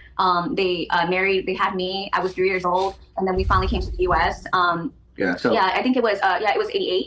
Yeah, we came to the US in 88, and I was dude, fuck it. My chat's just like, don't worry. It doesn't matter that they were born there. They don't form memories until they're 3. You fucking asshole. It's okay. Dude, that's what Anisa was thinking when she was telling this story to her. It's like, oh, it's okay. You didn't have any memories, dude. You weren't 3. You didn't know about it. I was 3 years old. We lived in Fresno, California, because the way they had the operation set up was California, Minnesota, Wisconsin. Those were like the 3 hubs in America where they would send all of our refugee home people. And then we didn't have a country. So whenever we went to school, they would say, what are you? And I would say Hmong. Nobody would know. So a lot of Hmong people would just classify themselves as Laotian or Thai, but that's actually not true. Right. You know, the whole story behind it. Yeah, or they say Chinese, you know, because they don't have to explain the heritage and everything. But for me, it's super important because our people played a huge role in, you know, in supporting the Americans, you know? Yeah. Wow. So at 10 and a half, though, she was sent to live in Washington. Yeah. And then her aunt helped the raise there. Yeah. So basically, like in my culture, a husband can have more than one wife, which is very sad. And daughters are only meant to be sold off as for dowry. And sons are the only one that are respected and put on a pedestal. Like, for money? They sold her? Because they carry the last name of the family, right? And so, unfortunately, my mom had 5 daughters, no sons, and because of that, my dad left her. It was very sad. Oh my goodness! So I grew up in California. I grew up in Fresno, California, and I had it was me, my mom, and my 2 sisters. My dad left us, and we were on our own, you know. And then my mom didn't feel like she could make decisions for herself because in my culture, you're a woman, so you have to rely on your elders and you know, and the men, right? And so because we couldn't practice the religion because we didn't have a man in the household, then we went to church, and then my aunt at the time was moving. My aunt and uncle were moving back to Washington, and they asked my mom if they could bring me with them at the age of I was like almost 11. I was like 10 and a half, Yeah. And so they asked if they could bring me with them because they had 5 kids, all under the age of 6 years old. And they wanted me to be their nanny and their helper, you know? Yeah, so she had to go raise her aunt's. Wait, like a 10-year-old is the nanny? Yeah, and 10 and a half. Yeah, and my mom couldn't say no because it's not allowed. You're not allowed to say no. So she allowed me to go with my aunt and uncle to Washington. And then when I got to Washington, I also lived a very sad life, you know, because I lived in a 2-bedroom with 5 children. I had to take care of them, and it was really hard. But I tried to find the best in everything, you know, that I had, you know, because my life was very hard. And and so then when I was 12, my aunt brought me around to like the community, and I would work and stuff. Like, but have you even considered that Anisa Jomha is 50% Irish? Okay, I'm sorry. Gatherings, and so someone spotted me, and they just thought like, oh, look at this little girl. She's super sweet, and she's super obedient, and she's very good at like washing dishes and all the house chores. So how about we buy her for our son? And that's what happened. Did you even consider the potato famine when you started trauma dump? No, I'm kidding. I'm kidding. I'm kidding. I'm kidding. I'm kidding. A lot of cultures. Oops. So I was just gonna say, like, a lot of cultures will do dowries for girls, and like don't really give them a lot of respect. Like the men are supposed to like lead the way. That like washing dishes and all the house chores. So how about we buy her for our son? And that's what happened. Yeah. Wait, what? And wait, this is not some fucking like third world country shit. She was sold in Washington for money in real life. Yeah, and a lot of cultures. Oops, so I was just gonna say, like, a lot of cultures will do dowries for girls, and like don't really give them a lot of respect. Like the men. Not DC. Other Washington, Seattle. Are not in Seattle. But the one that has Seattle, where The Last of Us Part 2 is. Like lead the way. Yeah. And it's really backwards because in those cultures, the men end up becoming like children, you know? So, yeah. And so I was married to someone who was older than me. I was only 12 and he was 19 years old. Someone in chat just you're really good at cleaning. So we're going to have our son. Jesus Christ, dude. 3 months after marrying him, he was physically abusive to me right away. And it was. And that's kind of what happened. Yeah. I mean, it's graphic the way you said it. That's kind of what happened. Yeah. It was the most difficult time of my life because I had no friends, no access to anything. I had to be enrolled in 7th grade and tell the school that his parents were my parents, even though we didn't have the same last name. No one ever questioned, you know? And Whoa. no one questioned. And like the school system failed her too. This is fucking tragic, dude. Yeah, and his family had a farm because they sold flowers at Pike Place Market. So I was also a farm slave while I was there. They would drop me off the farm and I would work there until the evening and they would come pick me up. It was my job to take care of his entire family's household because they bought me. So I would take care of his Oh my God. I would work at the farm. It was extremely hard, you know, and it was one of the most difficult times of my life. Yeah. You know, and I finally escaped at 23 because I had my kids. Life was hard. But right after high school, I did Running Start, so I was. Yeah, I'm sorry. This shit just needs to be fucking illegal. There's no fucking reason why this should be on the books as something you can do. I don't know, dude. People get like crazy about culture. Whatever the fuck this is that promotes this shit is I don't want to. I'm gonna Asmongold out right now, but literally, yeah, it's fucking yeah. I'm sorry.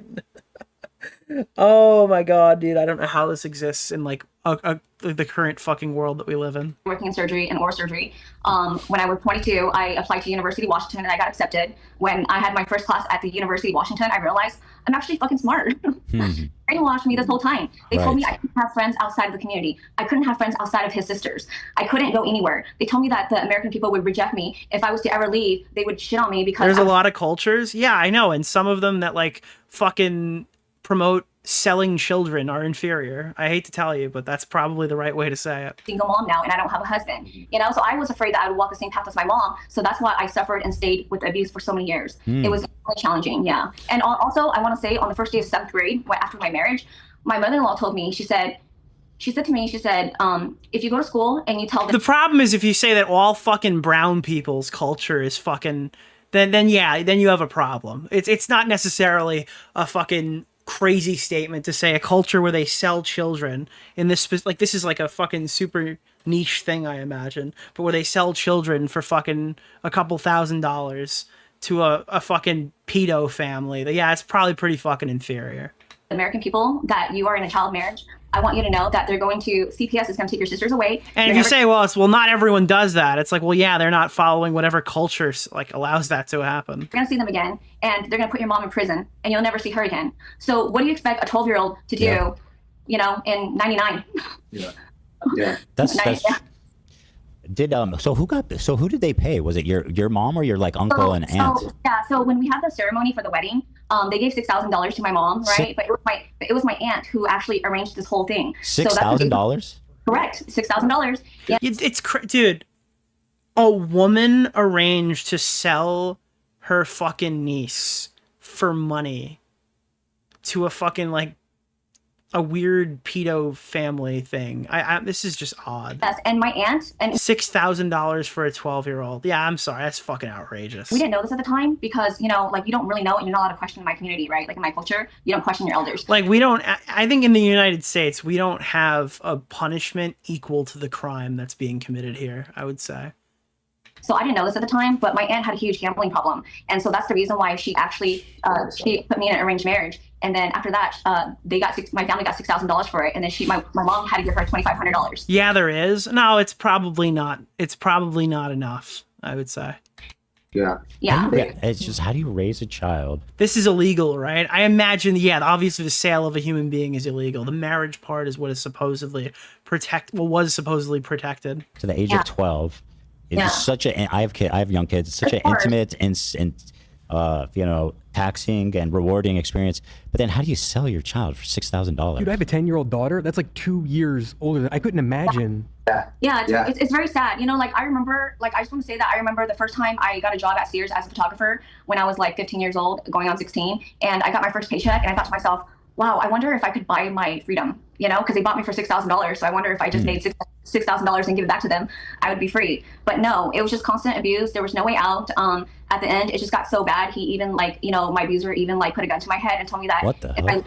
He told me it's legal in 37 states. Are you fucking serious? That's fucking. that if I left him, he would shoot my children. He would shoot our kids and shoot himself. So I would have to live with the misery of ruining the family, you know? And even though once I made the commitment to fully escape and leave him, I never went back. I got a restraining order. And even though I had a restraining order, he wanted to sabotage my life. So he would make continuous CPS calls against me and I would have to be investigated. So that's. Oh no, dude. Oh no. Completely why I sympathize with you and Gila. Oh God, this is bad. Because why the hell are people making CPS calls to good parents when we're trying our best? Oh my God, fuck, dude. Holy shit, bro. To take care of our kids. It's not easy. CPS is not easy. They make it very difficult, even if you have a restraining order against your abuser. Crazy. Right. So Yeah. how did you escape? So I just recoiled in my chair. you know, dude. it's so there's always been so many beatings in my life from my husband after 3 months of living with him and his family. But the last straw for me was like I was 23 and he wanted me to, my abuser, my ex, he wanted me to clean the garage a certain way and I didn't do it because I was upset that he like made a hole in the wall in our bedroom. Whenever he gets upset with me, he tries to break something that I love to control me. So he was upset with me. So he threw a chair in the wall and he knows that I love the house because we bought a house, but it was under his name. I was the only one paying for the mortgage. And so he put a hole in the wall. So then after that, he wanted me to clean the garage. And then I said, I'm not going to do it. So then he got really pissed off. He said that he was going to go and watch a movie with the kids. And then when he came home, I needed to make sure that I do it or I was going to get my ass beat. And then I did everything in the house, laundry, everything, but I just didn't clean the garage. So then I'm sitting in the loft by myself and I'm folding the laundry. And then he comes up and he grabs me and he's like, why didn't you do it? Why didn't you clean the garage? And then I said, well, because I'm upset with you for making the hole in the house, in the wall. And then he said, well, you know what? I'm going to beat your ass now. And then so he started beating me and he just said to me, exactly, he said, you always know how to push my buttons. You know what to say to upset me. And you do it intentionally because you're, a bitch, And so he started beating me and he beats me all the time in front of my kids. Like absolute, and at this time, my two kids like were 5 and 7. absolute fucking savagery. Like that's insane. Okay. And it's so hard for me to have my kids live in this type of life where they see their mom get beat up all the time. But this time it was very different. I consider my eldest child my savior because at the age of 8, after his father was done beating me on the floor of our loft in our home, his dad ran off and just went to another room. My son came up to me at the age of 8 and he said, Mommy, you don't have to do what Daddy says, but if you just tell him that you're going to do it, and then when he's not home, just don't do it. That way he won't hurt you. That's what my son said to me. And that's fucking tragic. And I just couldn't take it. And I just was like, you know what? Fuck that shit. fuck him, dude. I'm not doing this no more. I'm not staying in this marriage no more. I've been here for 11 years. I keep on telling everybody that he's beating me, but nobody's listening, you know? So I'm going to step up, like, for my kids, you know? I realized I couldn't leave for 11 years for myself because I didn't know how to love myself. But in that very moment, I had to leave for my children. So right when my son said that to me, I just got up, I ran to the bathroom, I locked the door, and then I went to the closet and I called 911. And I told myself that, you know what, I'm never going to fucking go back to that prison. And then I took my kids and I left. And I put a restraining order against him. And it was hell for 2 years because I had to fight for a parenting plan. I had to fight all the CPS calls that he made against me, all the false CPS calls. But you know what? I got through it. And it's been 15 years. Yeah. So, you know, like last year, it was 15 years since I escaped my prison in, you know, June 11th of 2009, right? It's been 15 years.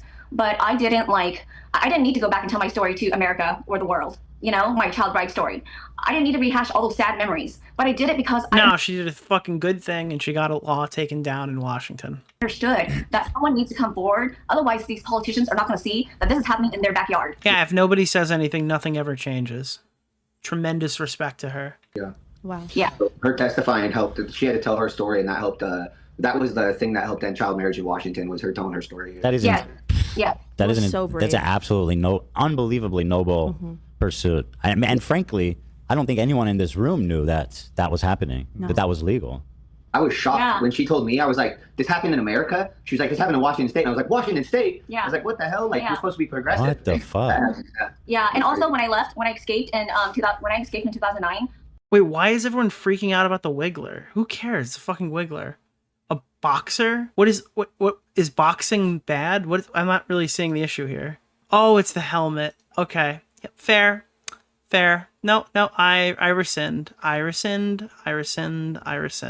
Okay, we're gonna be Billy Mitchell. We're gonna be Billy Mitchell right now.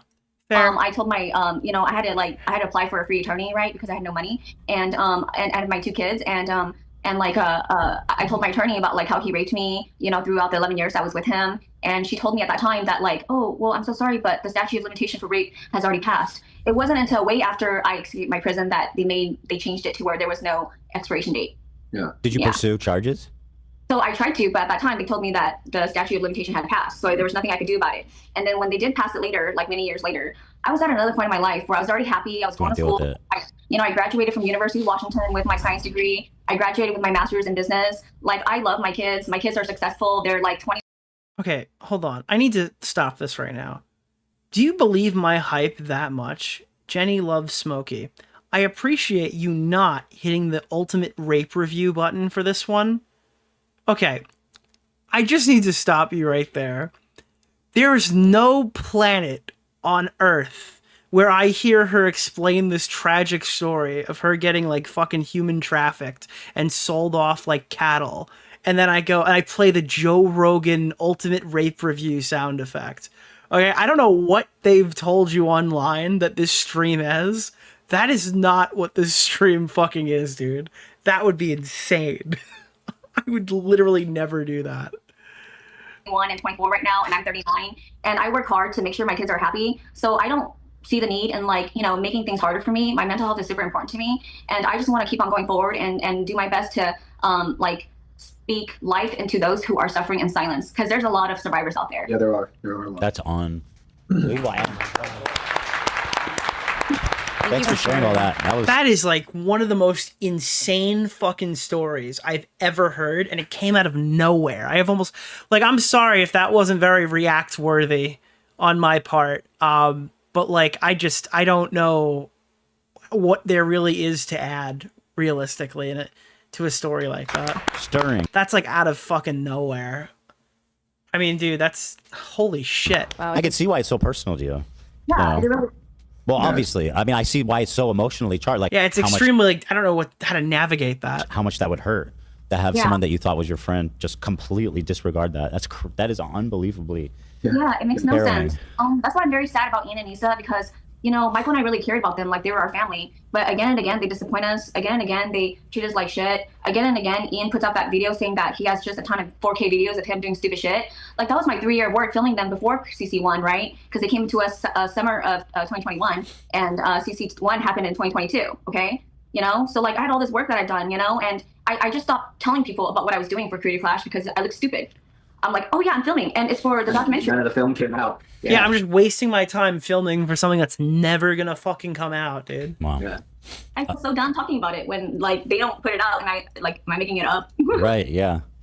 So, it strikes me as just deeply ironic that she's severing all of these relationships because of men being disrespectful to women. And you know what this is like, dude?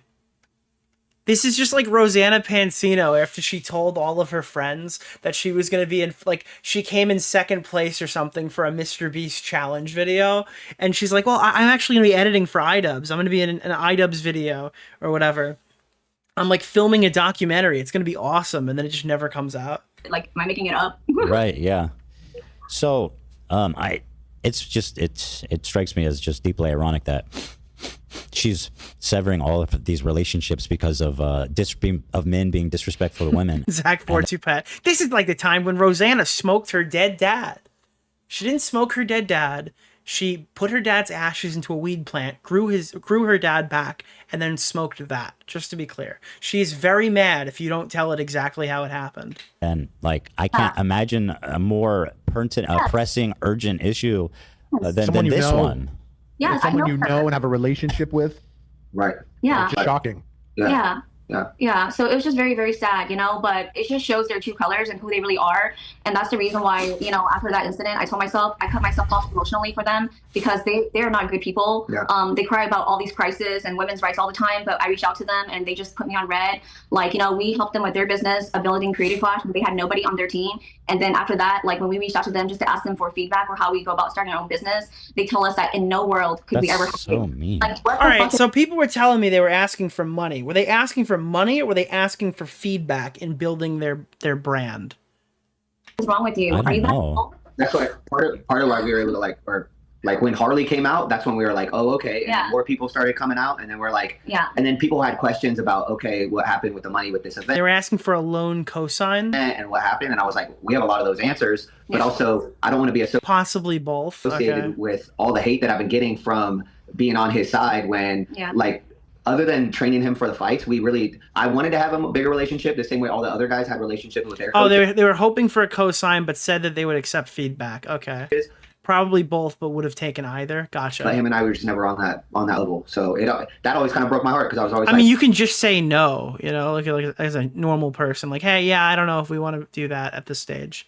I put in so much to Ian, and that was the thing. If he would have released a documentary, you would have seen how much I put into his training. And not only his training, but the whole event. Like, I wanted everyone to actually be successful on that event and the whole thing to go well. Yeah, I mean, think about how not popular, but how much more eyes he would have on him if this documentary had released, you know?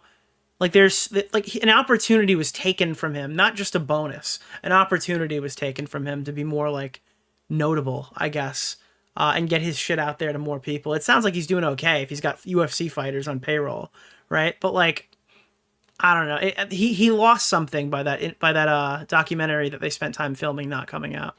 I want to ask Kate, what can we? Because a documentary is not a shout out. It's not, oh, check out my fucking guy. It's like, here's what he put me through. This is the stuff that we did. And you're seeing like tons of aspects of the training regimen. Or audience members, I'm sure everybody was extremely moved to help pass more bills like this. Or support you specifically. So I started, it was really hard for me to share, but I started an Instagram called The 12-Year-Old Bride. And I started that Instagram last year, January, when I started my advocacy work. So if they can... I can unmute Donos now, I think. I was watching this and I thought she was being a petty bitch for her husband, but and I was there for it, but then the child bride stuff came. The goat. It's Thank like, you for the $5 yeah, it grounds this, because my chat was like, dude, why are they so happy to go after them all of a sudden? And then she hits you with like, hey, this is like a thing that's very important to me. I personally hate pestering CPS because I was literally a child bride. And it's like, oh, fuck, dude. Holy shit. It totally